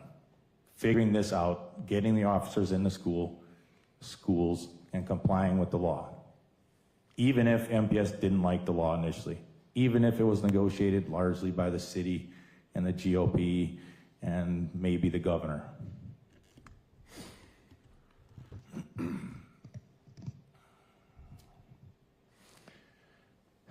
So, I issued 2 orders, one in January, the other one last week. related to the provisions of Wisconsin Statute 62.90 sub 8. Obviously, for now 12 months, actually 14 months, the city and MPS have not been in compliance with the law. And based on what Mr. Desiato said, there may have been things going on behind the scenes that were not brought up in court previously, or that I was unaware of, or maybe plaintiff's counsel was unaware of. But as the old saying goes, talk is cheap. This court expects action, and this court expects its orders followed. That may not apply to every judge in the building. I hope it does, but I expect my orders to be followed. You don't have to like them, but they need to be followed. It was set today, this hearing, to consider the efforts made by the city and MPS to comply with my most recent court order. The court has gone through and resolved and ruled on 2 requests for writ of mandamus. The original writ and then the second writ, which I signed off on approximately 10 days ago, ordering the compliance with the law within 10 days by today, February 27th.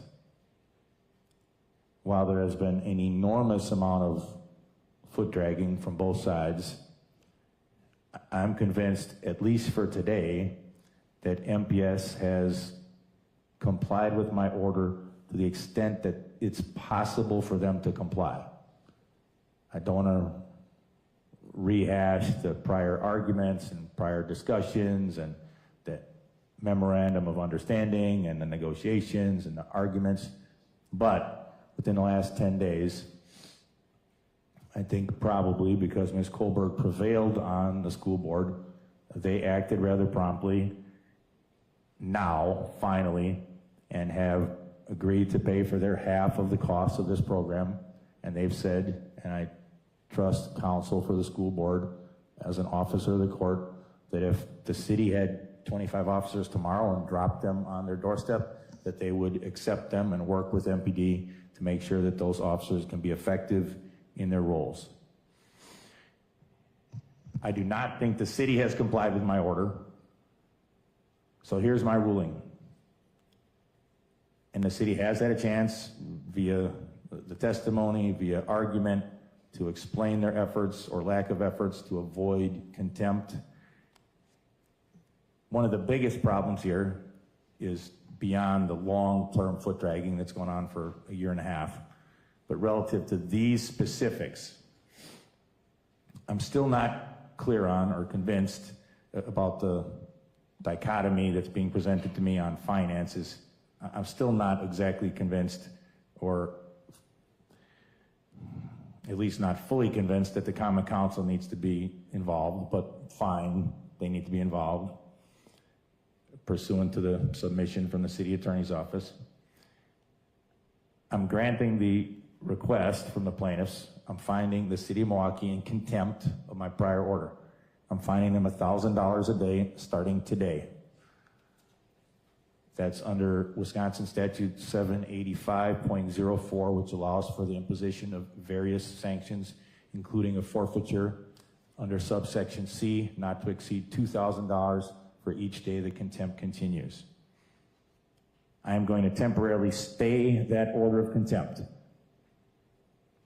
I'm going to stay it at the request of the city until approximately 2 weeks from now, March 15th. That contempt can be avoided or purged, depending on how you look at it. Either I would vacate the order, or it might be continued.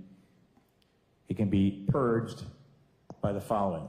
The city comes back to me with a list of the Common Council having approved everything that is being held out to me, the Common Council is going to approve.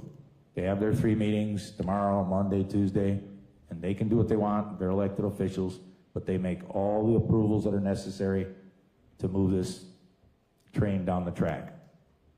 When we come back, I'm also ordering, in terms of either the staying in place or a purge of the contempt, that the city and MPS provides me with the names of the officers that are assigned and the schools that they're assigned to.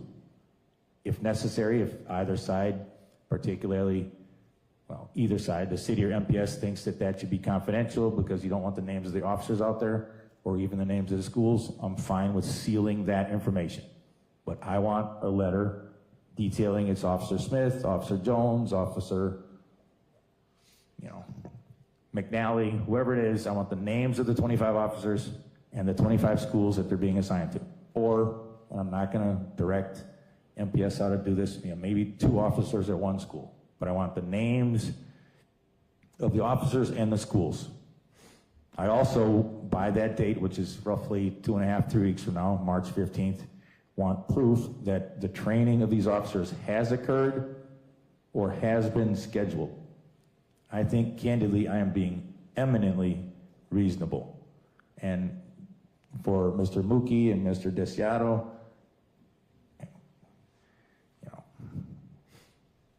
it's a fine line for me to walk in terms of telling the mayor exactly what to do or telling the police chief what to do. They both have their positions. One's an elected official, one's an appointed official. But it would seem incumbent upon me, Mr. Desiato, if I was you, and by reputation you're a bright guy, you and the mayor or the police chief should be on the phone this afternoon to the School Resource Association saying, I don't care what it takes. Get a person up here to train our officers in the next 2.5 weeks, because we don't want further consequences and further sanctions from a judge. If that means you need the common council to move 50 grand from some account into another account to pay them extra to traipse the person up from Florida or Montana to do the training, I would do that. I'm not making that part of the order because you need to figure that out. But I would think it's incumbent upon the city to do that. So the contempt's $1,000 a day, pursuant to statute. It takes effect today. I'm staying that order until approximately March 15th. The city and MPS, and some of these will need both of you to be involved. I need to know that this financial package and issues and things have been approved by the Common Council.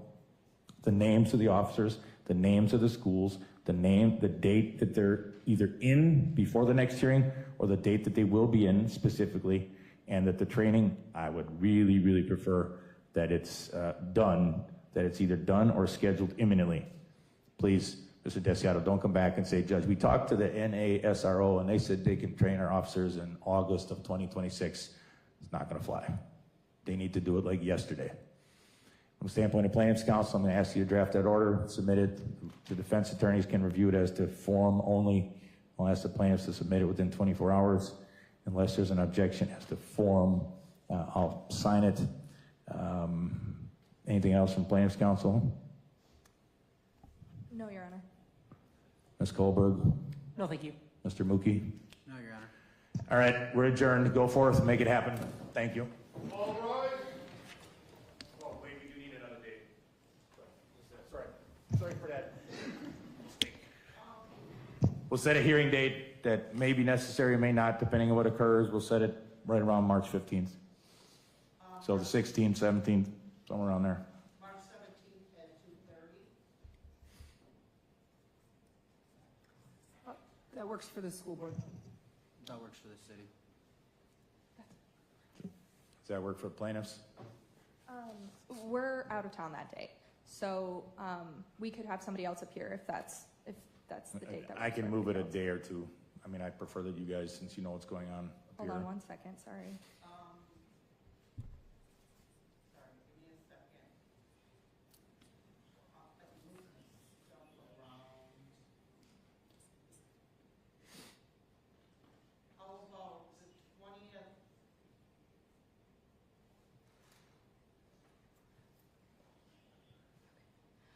The 17th is fine. We can do the 17th.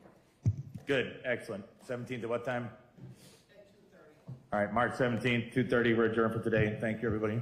Thank you, Your Honor. All rise.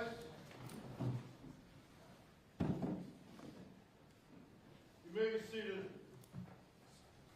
No, it's okay.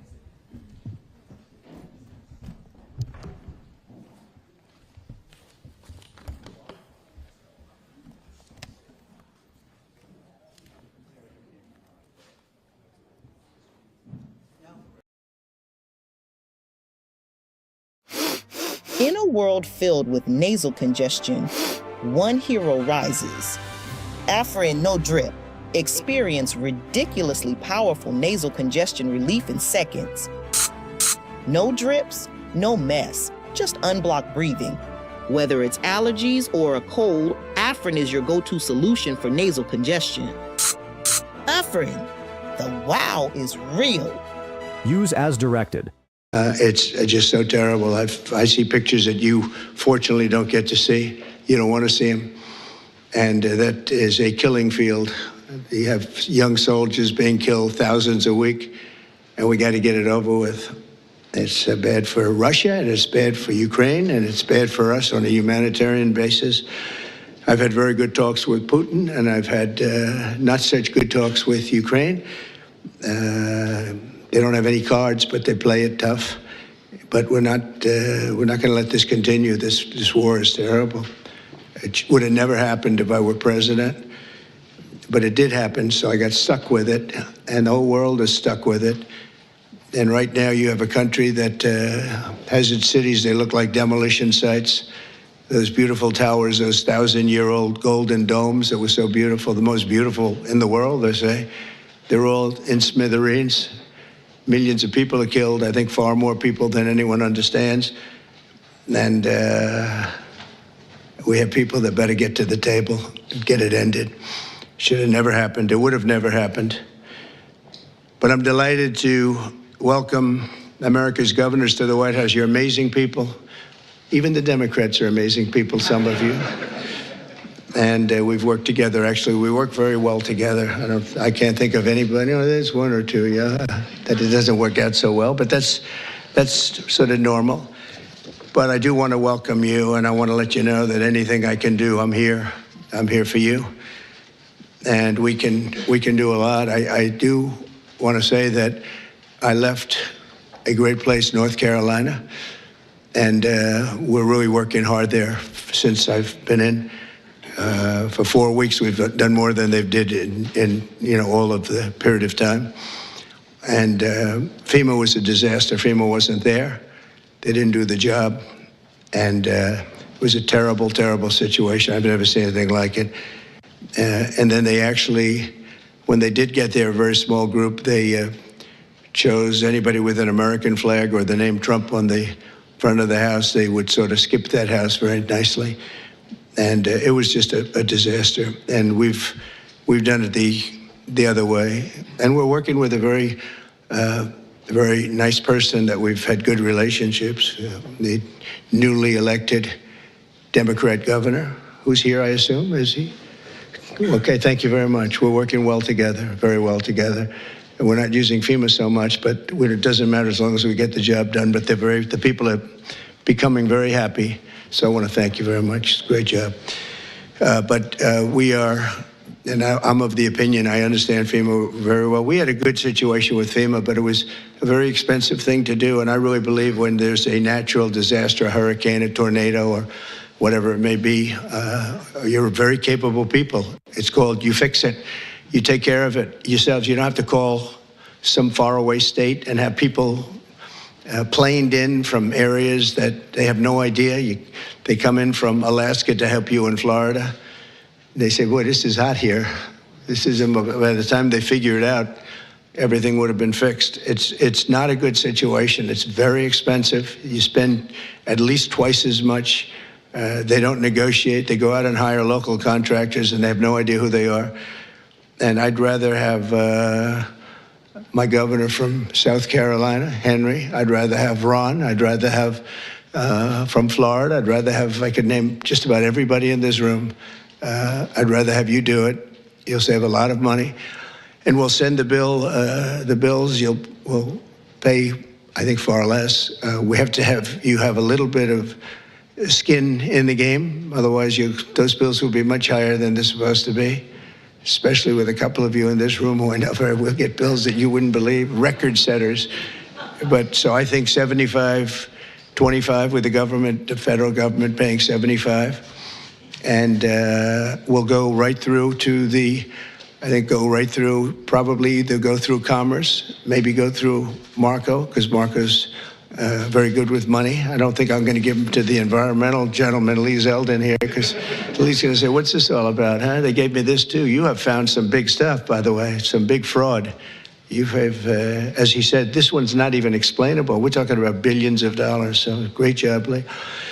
Really, it's sad, but it's a great job you've done in a very short period of time. But I think Marco or Scott or Howard, and if wherever Howard may be, we want to congratulate him. He did it was a great session. He got no Democrat votes. I thought he's been a Democrat all his life, and he got no Democrat votes. They all called him to apologize.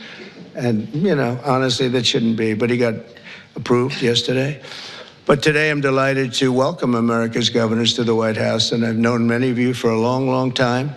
And this week we're forging even stronger bonds of cooperation to better serve the American people. I also want to thank the members of my cabinet who have joined us for this meeting, and they have gone right off the bat. And I also want to thank Senator Thune, because I'm hearing we set a record on approvals, and I was screaming. I thought it was going so slowly. I think we have a record. So I apologize to anybody I screamed at. But no, it was announced this morning. I think we had a record for the number of positions, so that's great. And they're great people. So I'll begin by introducing Secretary of State Marco Rubio. He scares me because he got 99 votes. So that's either unbelievably good, because he's an incredible diplomat and therefore he's Secretary of State and you couldn't have picked it, or I'm a little nervous about you, Marco. And the only vote he didn't get was our vice president, who couldn't vote because he had just left. So you got 100%. But it really says something. I think it says working together. It's an amazing tribute, I think. I'll let you know about it. I'll let you know about it in about 2 years, everybody. Marco's been great, and he's been in some big meetings with people at the highest level of states that we would say, states meaning other countries that we would have said wouldn't have dealt so well, but they're dealing very well. You have a great group of people with Steve Witkoff and Michael Waltz, and we're making amazing progress. I mean, we've made more progress on that situation, which is Ukraine, than they have in 3 years. Again, it's so sad that it began, but we're also working very hard in the Middle East. Another one that wouldn't have happened, we would never have had, that you wouldn't have had October 7th. They had no money, Iran was broke. We had sanctions up on Iran that nobody's ever seen before. They were literally broke, and they were not giving any money to Hezbollah, to Hamas. And how about Hamas yesterday with the babies? How about that, you know? We're going to take that. We're going to continue to take that? I don't think so. But I want to just thank you, Marco, for doing a great job. And Scott, you also. Scott went all the way to Ukraine. I said, don't do it. That's why they have telephones. But it's always better to meet in person. But I just didn't feel that it was good. And it was dangerous. You saw things on that train ride that you didn't like, I understand. You know, it's a pretty dangerous ride, a long ride. How long was that? 10 hours. 10-hour ride. It's after you get there. And a very dangerous journey, but he wanted to do it. He's a patriot. He wanted to do it. It's better to do it than it is with a telephone. Always better. I always say much better to meet in person, but that was dangerous. I like him. Therefore, I didn't want him to do it. If I didn't like him, I would have suggested he do it. In fact, I'd say, go back today and let's give it another shot. But I hear that they're going to agree pretty much with what. But that's not the big thing. The big thing is getting it done. And we'll get it done. Also, somebody who's been so popular right from the beginning, very, very little opposition, but she's fantastic. She was the Attorney General of Florida for 8 years, highly respected, and just an amazing person, amazing leader and woman, Pam Bondi. Good, Pam. How's it going? Good? You got enough work? You got a lot of work over there, I'll tell you, man. She's going to be unbelievable. I don't even think about it. Interior Secretary Doug Burgum. And Doug, I don't know if Doug's here. He was last night. Oh, good. You just disappear right into the woodwork, huh? Doug is a man who made a lot of money, actually, but in technology, sold to Microsoft for a lot. and decided he wanted to do a Trump thing, and he did, and he won easily. And he became a great governor of North Dakota, and really good. And he was all of a sudden thrown into the oil business, right? And he took that to a level that nobody ever thought possible. The job you've done there has been amazing. And I watched he ran, and I said, I like that guy. He was one of the few that didn't hit me. He was after my position, but he never said anything bad about me. I said, okay, that's one checklist that we have good. You know, it's one of the ones, but he was an amazing governor, and he really became an expert on energy. And when I was with him, I realized I wanted him someplace. I didn't know exactly where, but I thought it would be the Department of Energy. I kept talking because the state has done so well. And I said, look, I want you to just hold it, and I want to put you there. He said, sir, I have somebody much better than me on energy. Who? Chris Wright. I said, who the hell is Chris Wright? He said, is Chris here? I don't even know. Is Chris here? Hello, Chris. Boy, am I giving him some build-ups. I did the same thing last night. But he's the top guy in the whole, they say, on the planet for energy, in all forms of energy. Even clean, beautiful coal that we're going to be using like Germany does now. They're opening up a plant a week. And they're opening up in China more than, somebody told me, 2 plants a week, you know, but we're supposed to use the wind, which doesn't work. Doesn't work from a practical standpoint. But I just want to welcome you because you had the greatest man. When he said, you're probably the only man, because I know Doug, he's got a big ego. And you're the only man I've actually heard him say something. He said, he's so much better than me on energy, he's better than anybody. And so we made a move.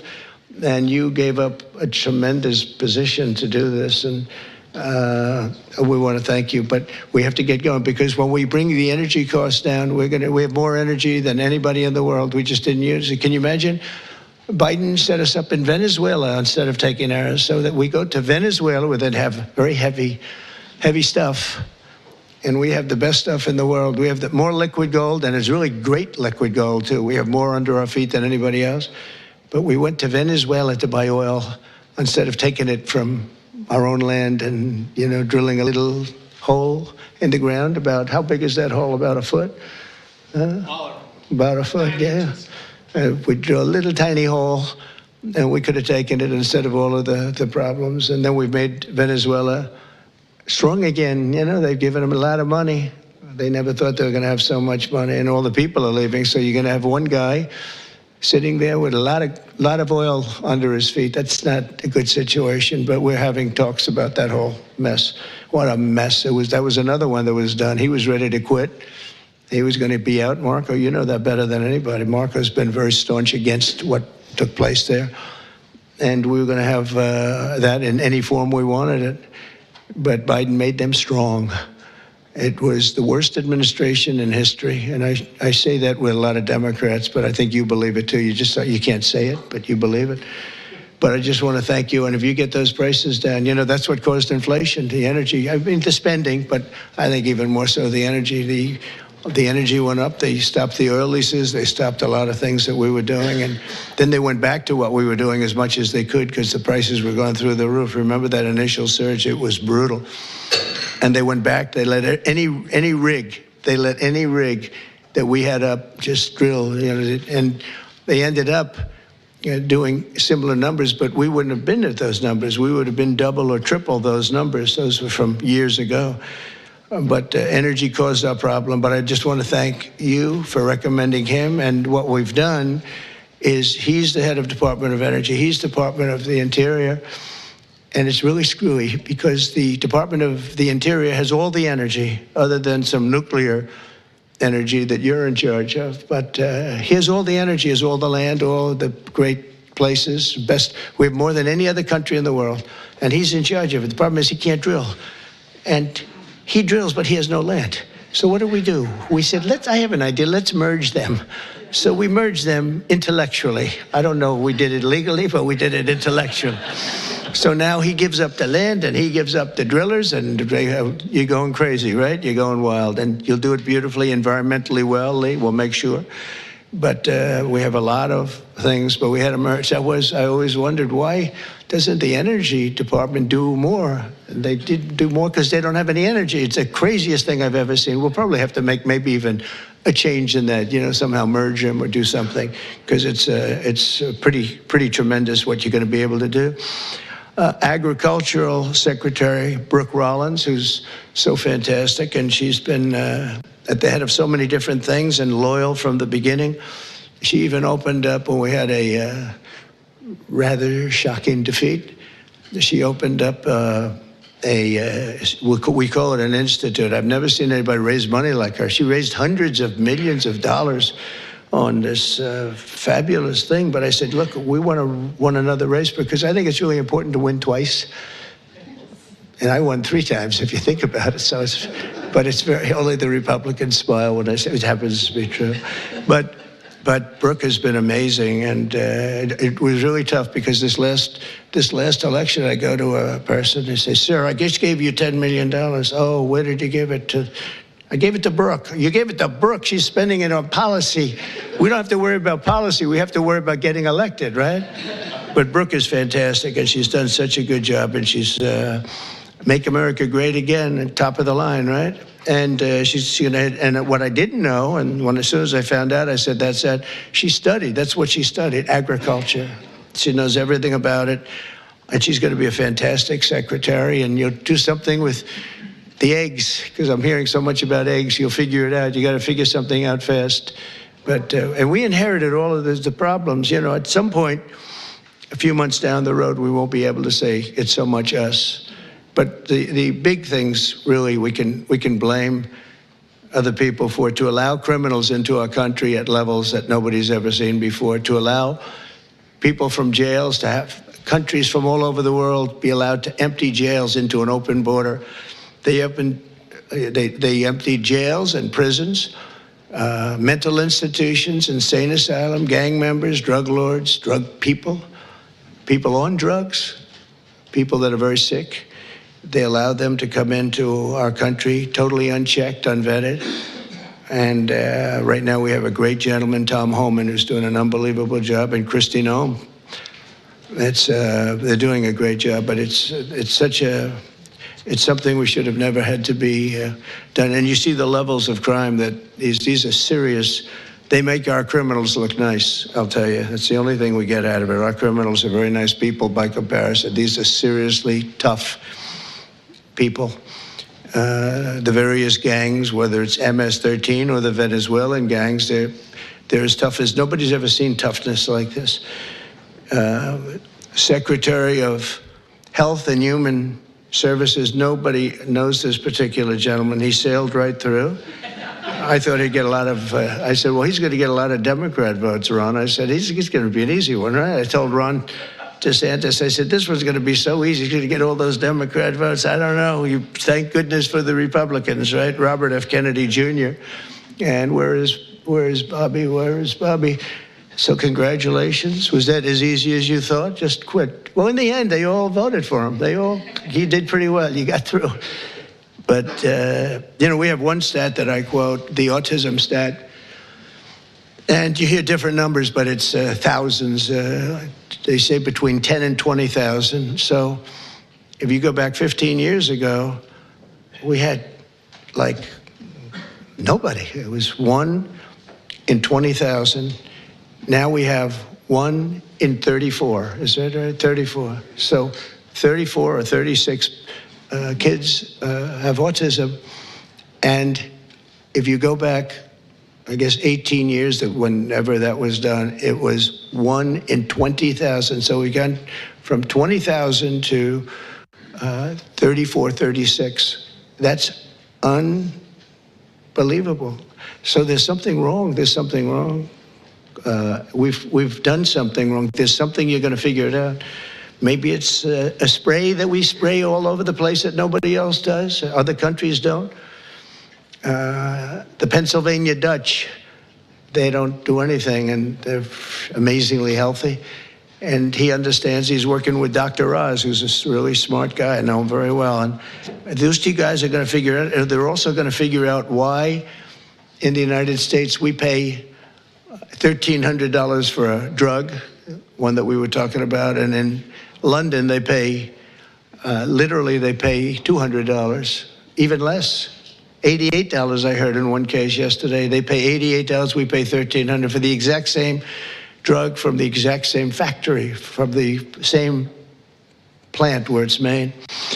We've got to figure that out. So I hope you focus really a lot on the cost too, because Americans are being screwed, and it's no good. They're not going to put up with it. Secretary of Housing and Urban Development, another one I know very well. He's going to be fantastic, Scott Turner. So, Scott, congratulations. Man, oh, man, you are something. He got up and we had a great meeting yesterday, right? He got up and spoke. He's a good speaker, that one. And everybody loves you. Everybody knows you. Great guy. You're going to do fantastically. Well, you got a good recommendation from Ben Carson. Once Ben Carson recommended you, I said, all right, that's okay. We love Ben Carson. Nobody like Ben. Secretary of Energy, I introduced, Chris Wright, and Secretary of Veterans Affairs, Doug Collins. I know Doug so well. Oh, where's Doug? Where's Doug? That voice during the Mueller hearings, that beautiful voice. Do you know, remember the catastrophe that every Democrat remembers this, when Mueller went to testify? This was not a good situation. That's where it all ended, Pam. When he didn't know anything about anything. And Doug said, you don't know what we're talking about, do you? No. This was not a good day for them, but it was a good day for justice, I can tell you that, for fair justice. EPA Administrator Lee Zeldin, he ran for governor of New York.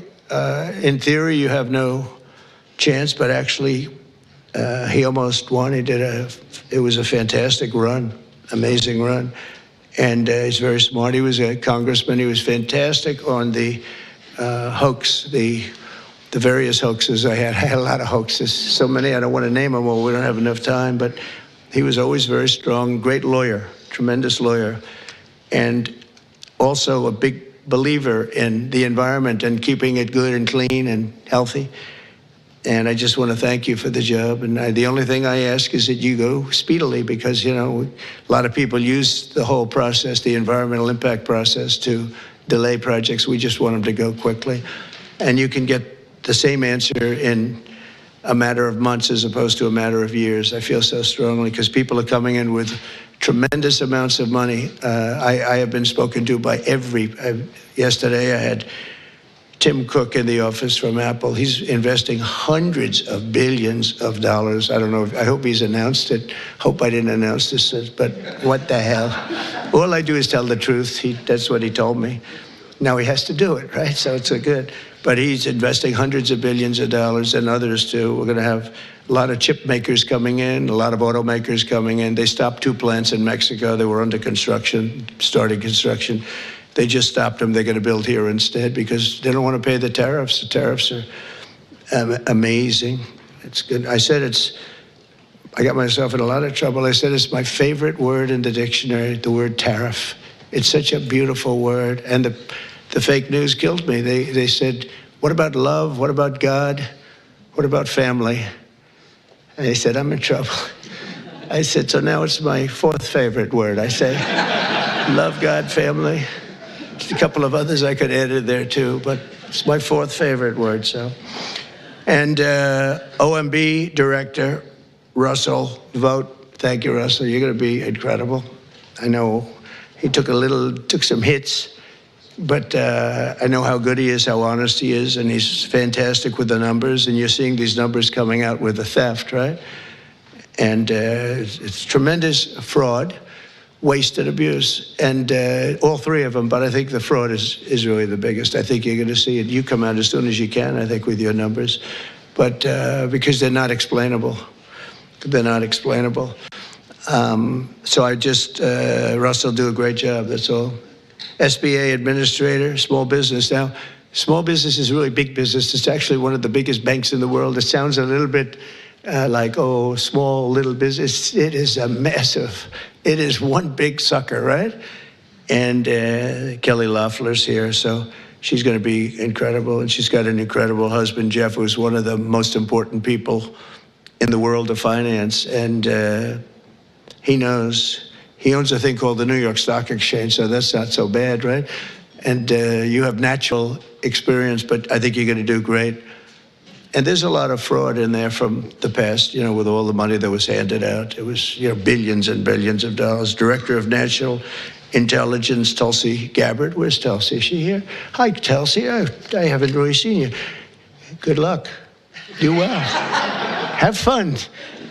We built a building. The building cost like $12 billion. The building is loaded up with intelligence. Lots of luck figuring it out, right? Good. It was... He was treated pretty rough for a person that's an incredible patriot. We've all known that. So it's nice that you're sitting with Bobby, because you went through a lot. But you know what? You're going to be stars.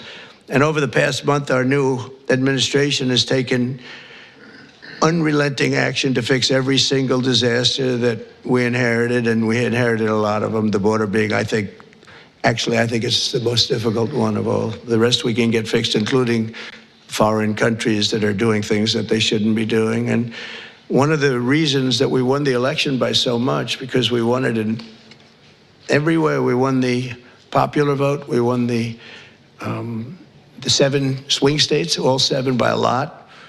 And we won by millions of votes, the popular. It's always hard. I guess it hasn't happened in a couple of decades for a Republican to win the popular vote. I think that's changing so rapidly. But we had another thing that was pretty amazing. We had, of the 3,000 counties, we won 2,500 of them. And the Democrats won 500. It's a lot. They've never seen anything like it. It would actually, you would have thought that the numbers would even be much higher. When you win 2,500 counties to 500 counties, when you look at the map, you've all seen the map, the one that got certified and came out just recently. It's like almost totally red.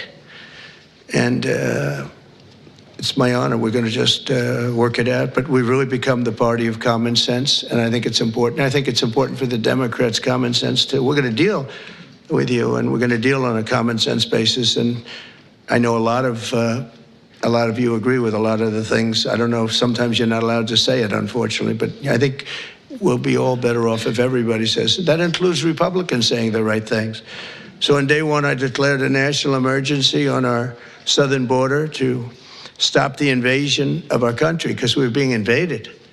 Millions and millions of people. I figured 21 million people, and of that, 2 or 3 million were criminals. And many of them were people that countries didn't want. They would put them in these massive, large caravans. I came up with that name a long time ago. That's what it is. It's a caravan. And these are people, in many cases, they might not be criminals, but they're people that the country didn't want. They didn't work. They needed help all the time, or they needed assistance, or whatever. Our country's got a lot of people in it right now. And we're going to make sure that everybody's treated fairly, but we got to change it. It's the most difficult problem, I think. Additionally, the heroes of ICE have been really hunting down the really bad ones, and we are going. They're incredible people, ICE. They were being shunned by Biden. They were being mocked. And let me tell you, these are tough men and women, but they're tough. They'll see like a MS-13 band of thugs out on Long Island, and they'll bring up the paddy wagons. They get in, and they'll say, no, one of them, 2 of them, killed 2 young girls in Long Island. For some reason, they like Long Island. MS-13 loves Long Island. I don't know what that's all about. But 2 young girls walking to school, 16 years old.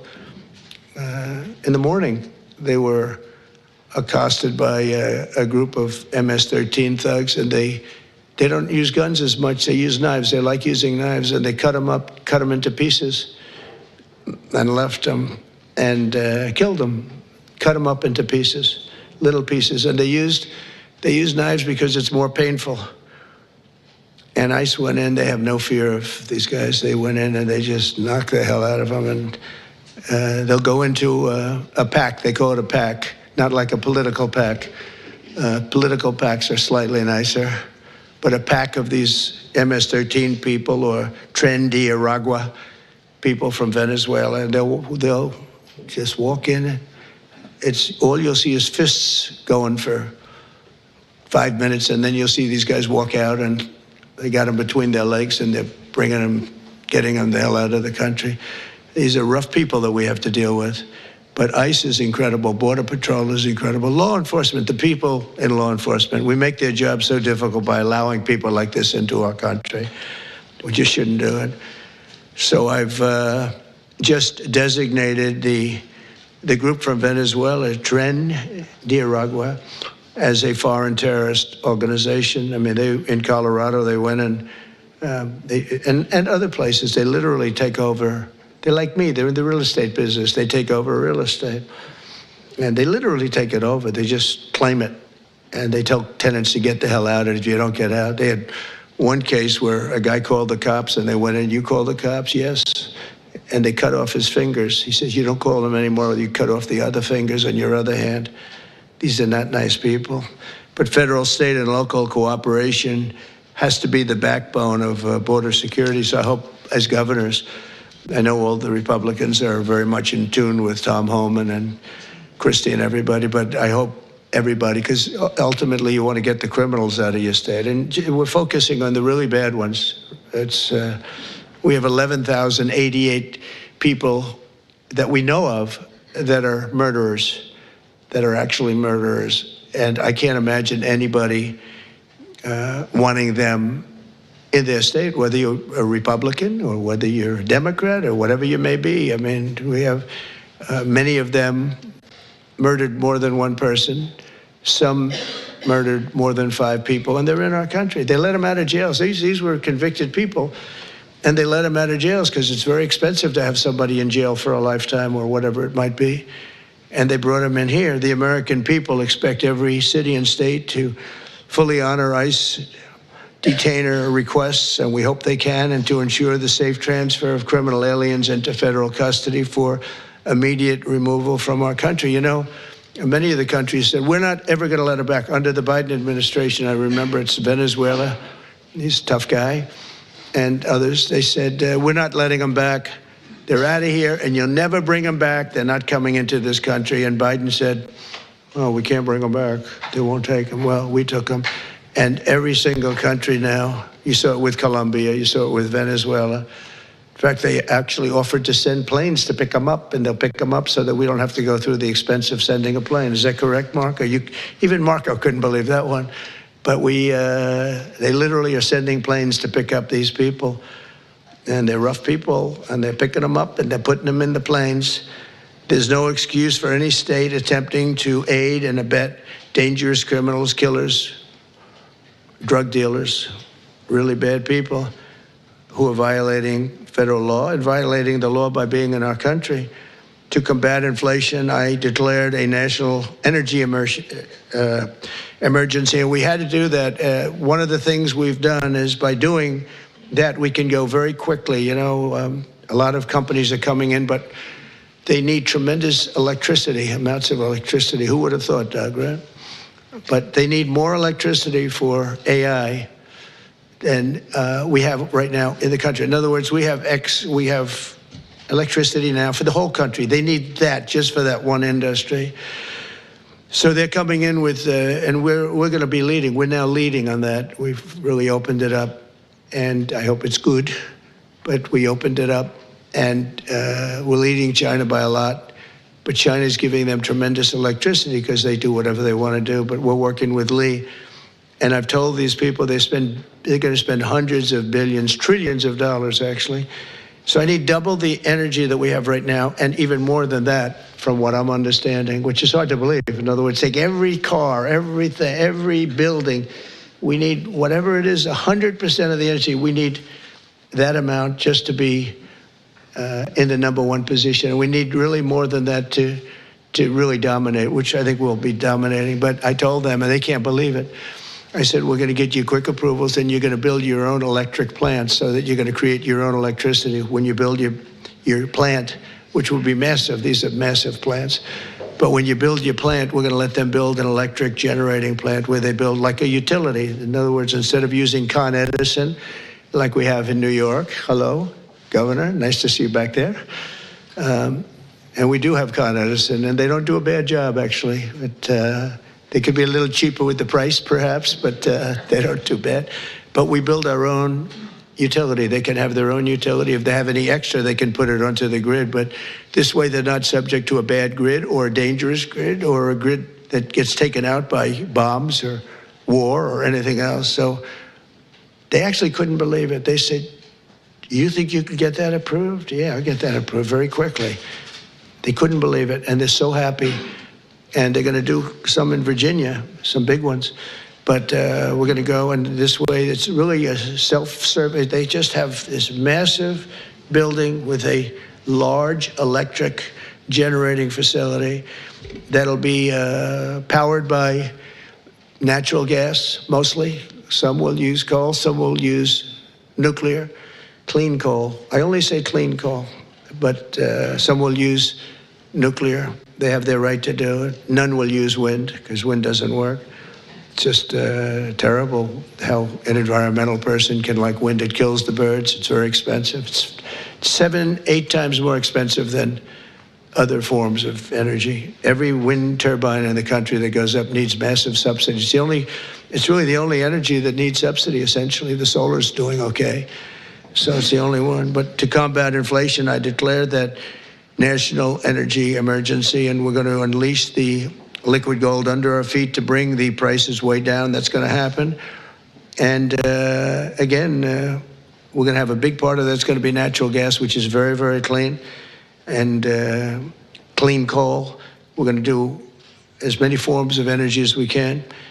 And it's going to be something I think everybody knows, and you're going to call me or anybody else if you have difficulty or problems, but you're going to have levels of business being brought to this country that you've never seen before. The tariffs are bringing them more than anything else. The country's bringing them, but the tariffs are bringing them. They hadn't been here, and we're creating tremendous tax incentives. But the biggest incentive is they don't want to pay 100% tariff or 200% or whatever it may be. And as you know, we're going to be announcing tariffs on cars from foreign countries of 25%. That'll be done in probably April 2nd. I was going to do it April 1st, but I said, I don't like that date. It's going to cost a lot of money to wait one day, you know. I don't know. What do I do there, Pam? Maybe should I do it just April 1st? It costs a lot of money, that extra day, Marco. You figure what that costs. Let's do it April 2nd, right? I just don't want to take the abuse. We created the new Department of Government Efficiency, which you may have heard about. DOGE, which is now waging war on government waste, fraud, and abuse. And we've begun the largest deregulation of industries and other things. It's proper deregulation that has ever done. I lead the way on my first 4 years. We did more deregulation than any other president in history. And I brought a little list along that I thought I'd just read. Some of the places, when you mentioned DOGE, some of the places that this money has gone. And these are the ones that I feel I could read. There are some that are so nasty and dirty and horrible that I don't want to really read them, because I assume they have television on. I have a guarantee they do. I let the press in today because we have nothing to hide, right? It's much better. They said, "Do you want to let the press in?" I said, "Why not? You think Biden would do that?" I don't think so. $520 million was given for a consultant to do ESG, that's environmental, social, and governance investments in Africa. $520 million, $25 million to promote biodiversity, conservation, and social responsibility behavior in the country of Colombia. $25 million, $40 million to improve the social and economic inclusion of sedentary migrants.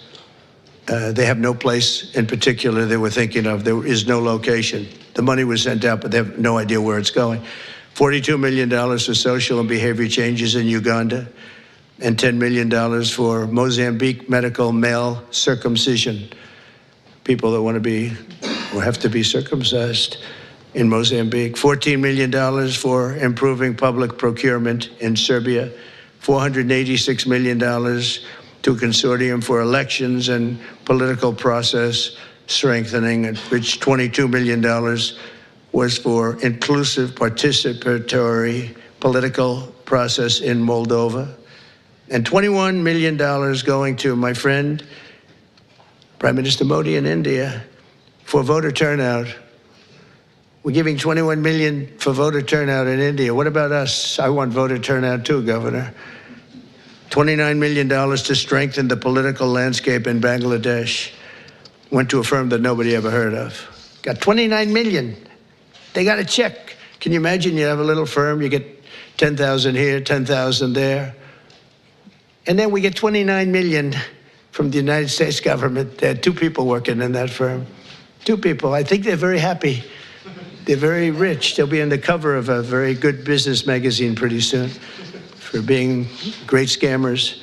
$20 million for fiscal federalism, and $19 million for biodiversity in Nepal, and $47 million also for improving learning outcomes in Asia. Asia got a lot of money. $50 million plus another $50 million for condoms for Hamas. They gave $50 million, and it worked out so well, they gave another $50 million a little bit later. Condoms, $100 million for Hamas.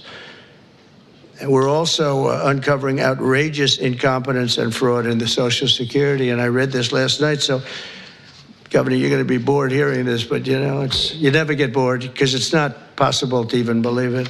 So if you live 100 years, it's a long time, but let's assume that they had millions and millions of people living, because they have like 10 million people in the Social Security living. But let's go over 100. So now you're more than 100 years old. We have 4.7 million Social Security numbers, people from the age of 100 to 109. So if you're 100 to 109, we have 4.7 million people on our Social Security rolls, right? Well, that's a lot of people. I knew one guy was 100. The great Lenny Litt, when he was a builder in Manhattan. He lived to 103. You knew him. He was one of the greatest builders. He was so happy. The reason he lived, he loved building. He'd build a building a year, right? Never had a problem. You knew Lenny Litt when I would think of it, all right? He was a great guy and got along with everybody. He got along with Democrats, Republicans. Everybody loved Lenny. When he died, it was a bad day for New York, I'll tell you. He was a great guy. But he lived to 103, 104 because he just loved his business. He was designing a new building at 103, and that was the end of it. He didn't quite get the design finished. But you had 3.6 million people aged 110, substantially older than good old Lenny. From 110 to 119, you have 3.6. These are the people on the rolls. Now we're looking to see whether or not they've been paid, because if they've been paid, then you're just using those numbers to take out the money, all the money that's paid to those people. 3.47 million people from the age of 120 to 129. 3.9 million people age 130 to 139. 3.5 million people age 140 years old to 149 years old. I think this is the case for Pam. I think I might give you this, Pam, just you can have it. In fact, I will. 1.3 million from age 150. There's 1.3 million people, they're saying, are alive and receiving Social Security. Now, that's the only thing we're checking. Are they receiving it? Because if they're receiving it, that makes it much worse. If they're not receiving it, that just makes it incompetent. They shouldn't be on the rolls. And the only thing good about this is that when we take all these people off the rolls, and we have tremendous fraud underneath with people that are 80 and 60 and 50 and everything else, but this is really incredible. 1.3 million from 150 to 159, and over 130,000 people are on the rolls of Social Security over the age of 160 years old, including 1,039 people between the ages of 220 and 229. So we have, think of that, we have 1,039 people who are 220 years old to 229.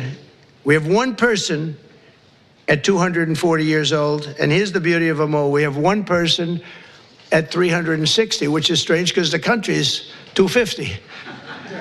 So it's been there 110 years older than the country. Here, Pam, you better take a look at this. That's much better for you than for me. Now the question is, are they getting paid? Because somebody maybe is getting paid. Yeah, I have a feeling you were. I said, what a convenient thing. This is so nice. We created this department, DOJ, and the kind of numbers are incredible. It could be $500 billion, but it could be $1 trillion. It could be even $1.5 trillion. We're going to find out. I mean, I'm actually going with Elon, and Elon is doing a really good job. And I said, who are these people that travel? We call them the Dodgers.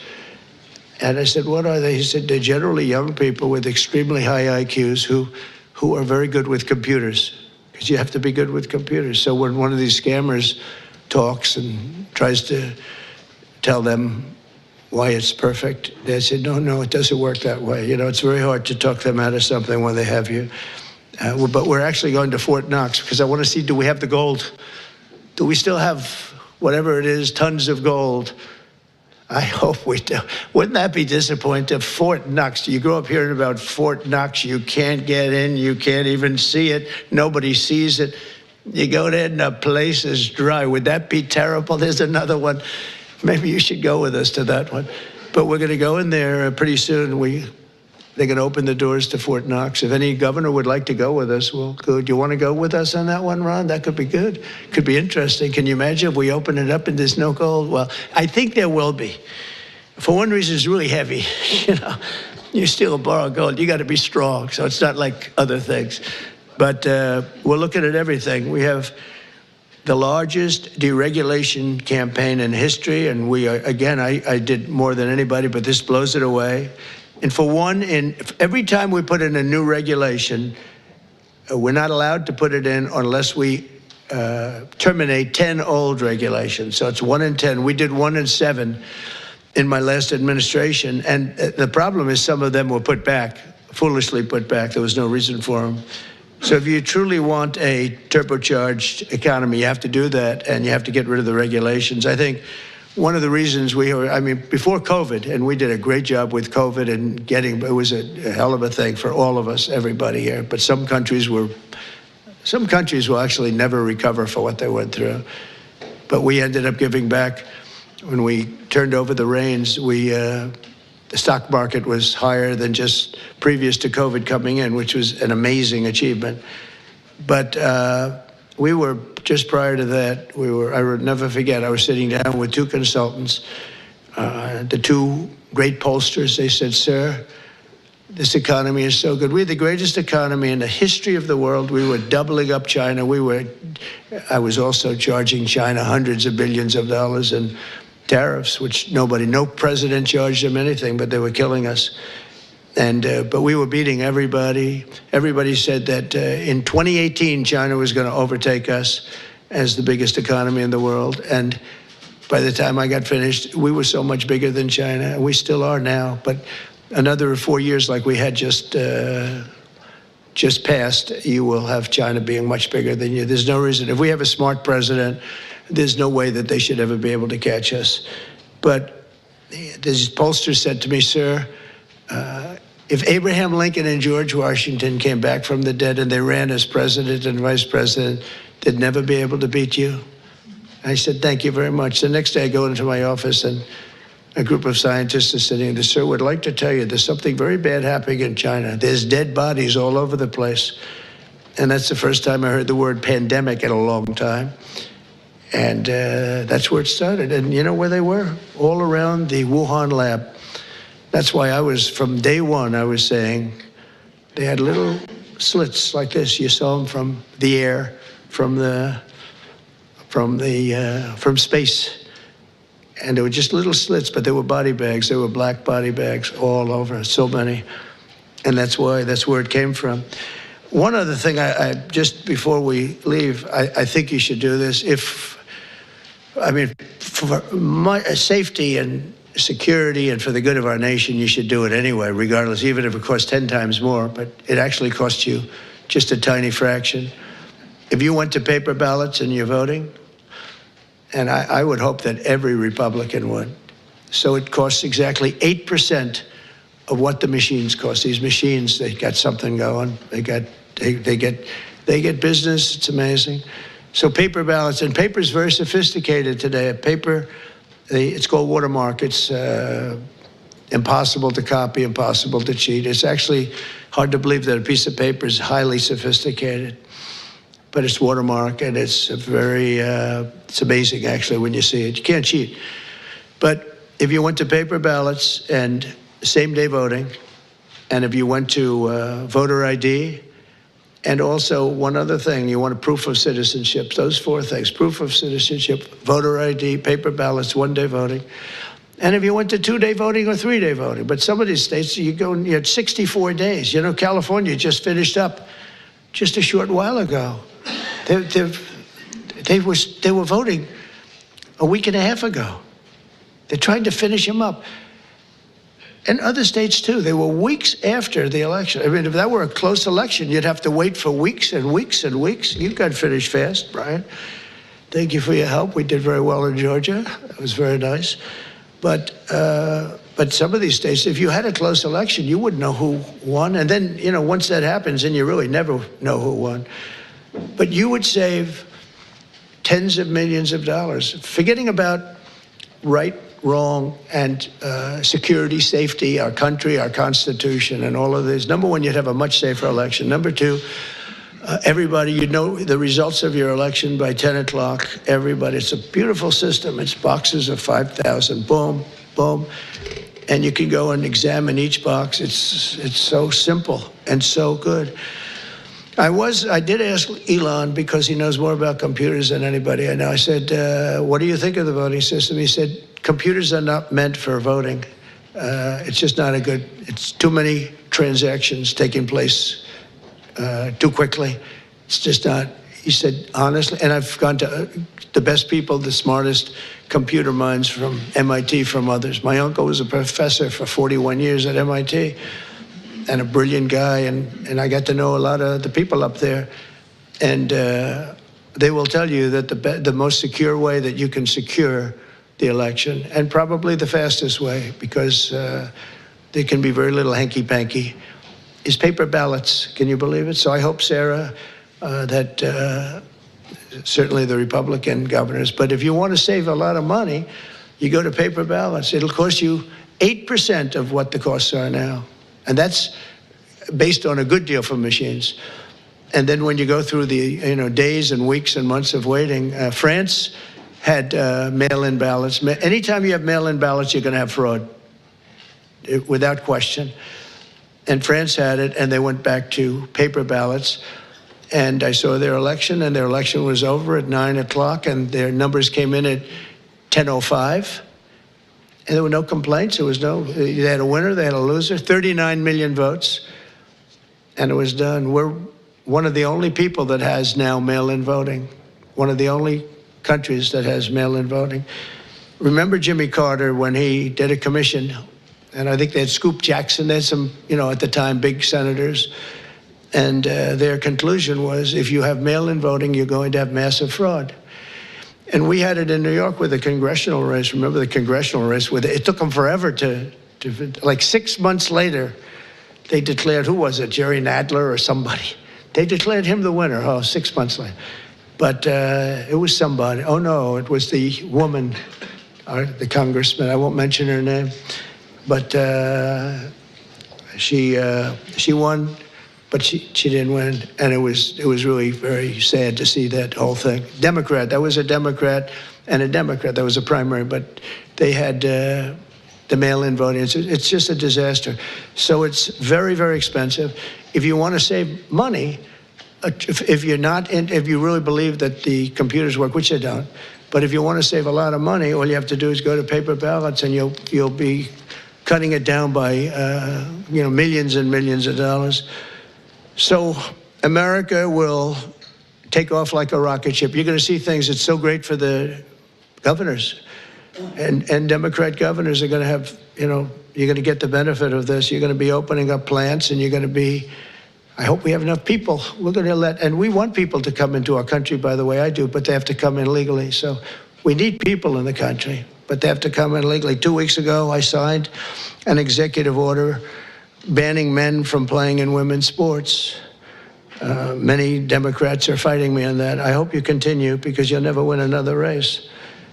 And it's just crazy. If you look at what happened with the boxing, if you look at what happened with the weightlifting numbers, where a record that hadn't been broken for 19 years got shattered.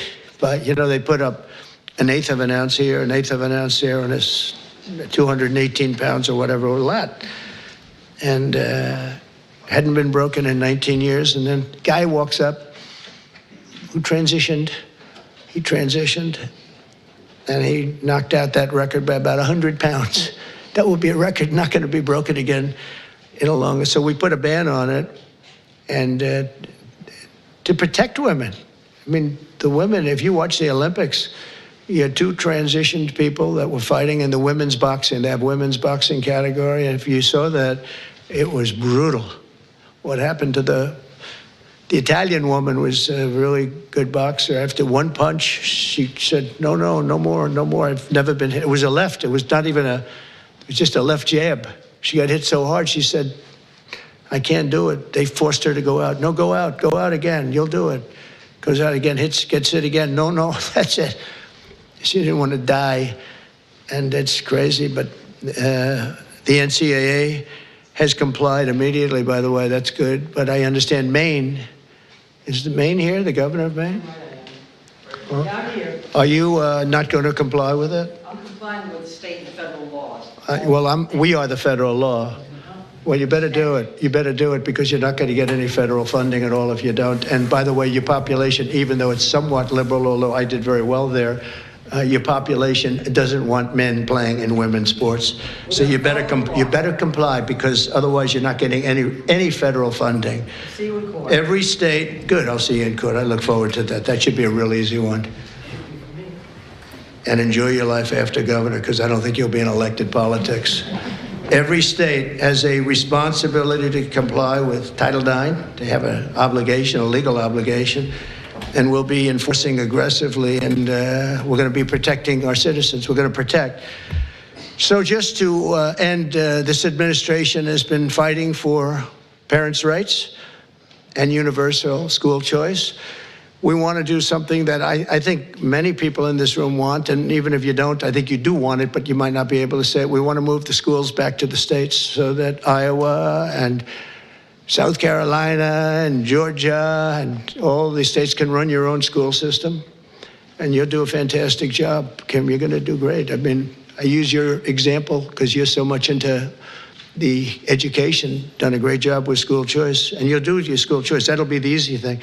But we want to get it back, take it away. So just some stats. So at last, it's usually we're 38, 39, or 40 out of 40. They take the 40. I guess biggest, most important, whatever it might be, but 40 countries. And we were 38, 39, and congratulations, but 2 months ago, 3 months ago, we hit number 40. So we were last in terms of education in the world. And we were first in another category, though. We were first in cost per pupil. So we spend much more. And by the way, second wasn't even close. So you have Norway, Sweden, Denmark, Finland, China. So there goes the big country theory, right? They have 1.4. They're rated number 5. That's a little bit scary, isn't it? But they're all.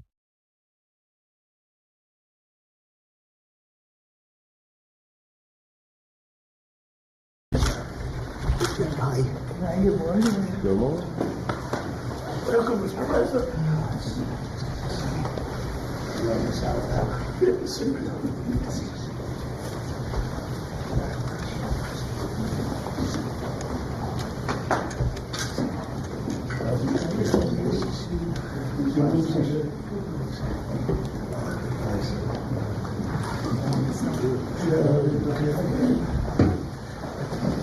a nice friendly group. Lovely. Well, we're in a very good mood. We just had the highest poll numbers I've ever had. Ever.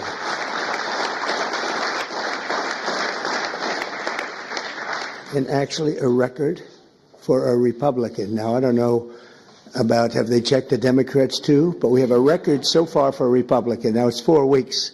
We have a lot of weeks to go. We want to finish that way, right? But I just wanted to thank everybody because you've been really amazing.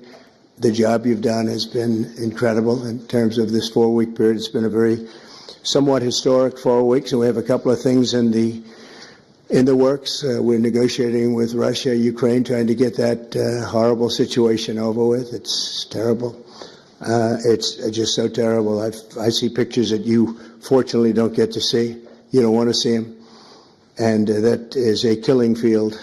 You have young soldiers being killed, thousands a week, and we got to get it over with. It's bad for Russia, and it's bad for Ukraine, and it's bad for us on a humanitarian basis. I've had very good talks with Putin, and I've had not such good talks with Ukraine. They don't have any cards, but they play it tough. But we're not going to let this continue. This war is terrible. It would have never happened if I were president, but it did happen, so I got stuck with it, and the whole world is stuck with it. And right now you have a country that has its cities, they look like demolition sites. Those beautiful towers, those 1,000-year-old golden domes that were so beautiful, the most beautiful in the world, they say, they're all in smithereens. Millions of people are killed, I think far more people than anyone understands. And we have people that better get to the table and get it ended. Should have never happened. It would have never happened. But I'm delighted to welcome America's governors to the White House. You're amazing people. Even the Democrats are amazing people, some of you. And we've worked together. Actually, we work very well together. I can't think of anybody. Oh, there's one or two, yeah, that it doesn't work out so well. But that's sort of normal. But I do want to welcome you, and I want to let you know that anything I can do, I'm here. I'm here for you. And we can do a lot. I do want to say that I left a great place, North Carolina, and we're really working hard there since I've been in. For 4 weeks, we've done more than they've did in all of the period of time. And FEMA was a disaster. FEMA wasn't there. They didn't do the job, and it was a terrible, terrible situation. I've never seen anything like it. And then they actually, when they did get there, a very small group, they chose anybody with an American flag or the name Trump on the front of the house. They would sort of skip that house very nicely. And it was just a disaster. And we've done it the other way. And we're working with a very nice person that we've had good relationships, the newly elected Democrat governor, who's here, I assume, is he? Okay, thank you very much. We're working well together, very well together. And we're not using FEMA so much, but it doesn't matter as long as we get the job done. But the people are becoming very happy. So I want to thank you very much. Great job. But we are, and I'm of the opinion, I understand FEMA very well. We had a good situation with FEMA, but it was a very expensive thing to do. And I really believe when there's a natural disaster, a hurricane, a tornado, or whatever it may be, you're very capable people. It's called you fix it. You take care of it yourselves. You don't have to call some faraway state and have people planed in from areas that they have no idea. They come in from Alaska to help you in Florida. They say, boy, this is hot here. This isn't, by the time they figure it out, everything would have been fixed. It's not a good situation. It's very expensive. You spend at least twice as much. They don't negotiate. They go out and hire local contractors, and they have no idea who they are. And I'd rather have my governor from South Carolina, Henry. I'd rather have Ron. I'd rather have from Florida. I'd rather have, I could name just about everybody in this room. I'd rather have you do it. You'll save a lot of money. And we'll send the bills. We'll pay, I think, far less. We have to have you have a little bit of skin in the game. Otherwise, those bills will be much higher than they're supposed to be, especially with a couple of you in this room who I know will get bills that you wouldn't believe, record setters. But so I think 75-25 with the government, the federal government paying 75. And we'll go right through to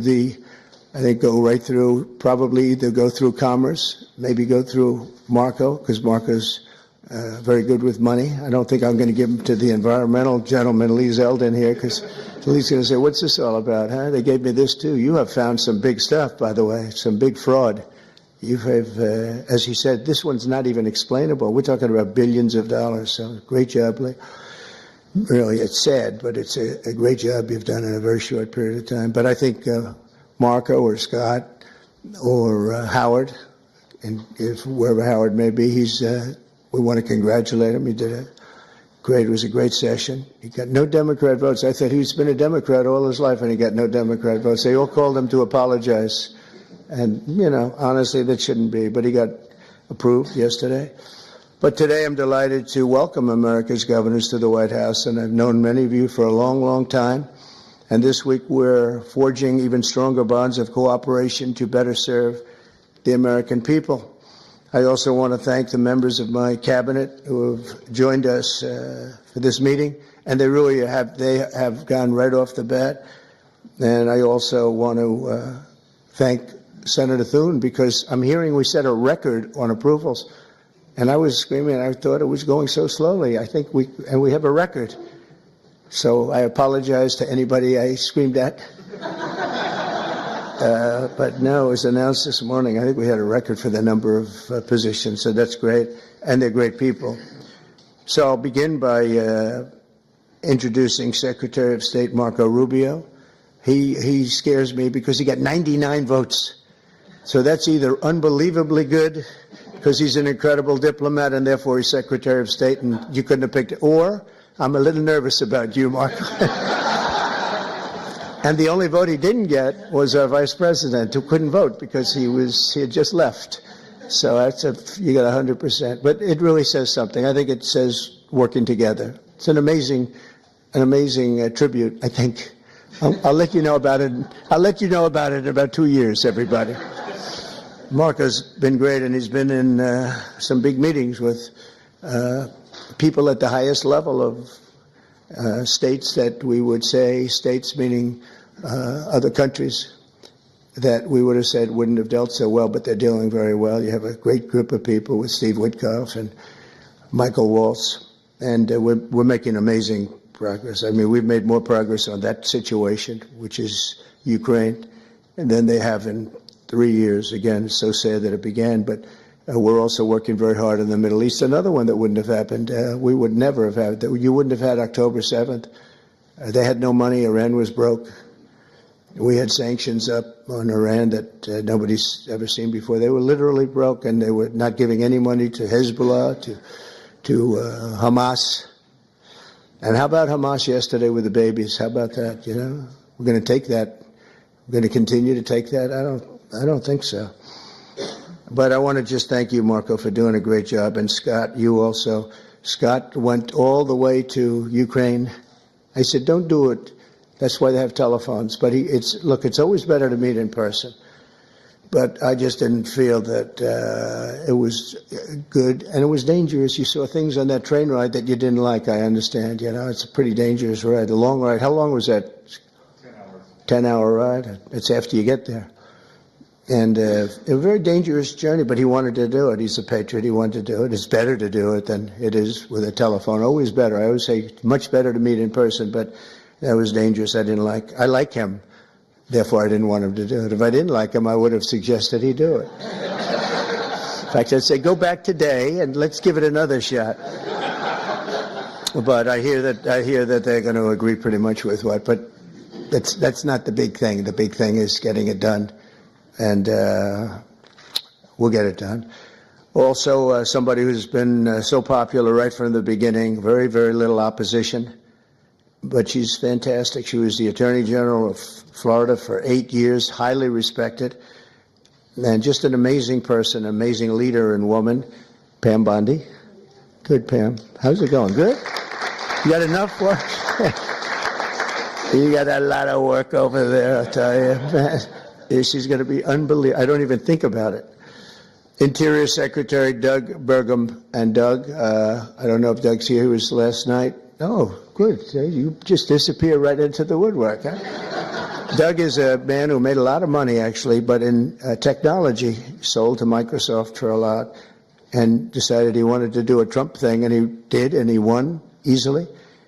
And he became a great governor of North Dakota. And really good. And he was all of a sudden thrown into the oil business, right? And he took that to a level that nobody ever thought possible. The job you've done there has been amazing. And I watched he ran. Then I said, I like that guy. He was one of the few that didn't hit me. He was He was after my position, but he never said anything bad about me. I said, okay, that's one checklist that we have good. You know, it's one of the ones, but he was an amazing governor, and he really became an expert on energy. And when I was with him, I realized I wanted him someplace. I didn't know exactly where, but I thought it would be the Department of Energy. I kept talking because the state has done so well.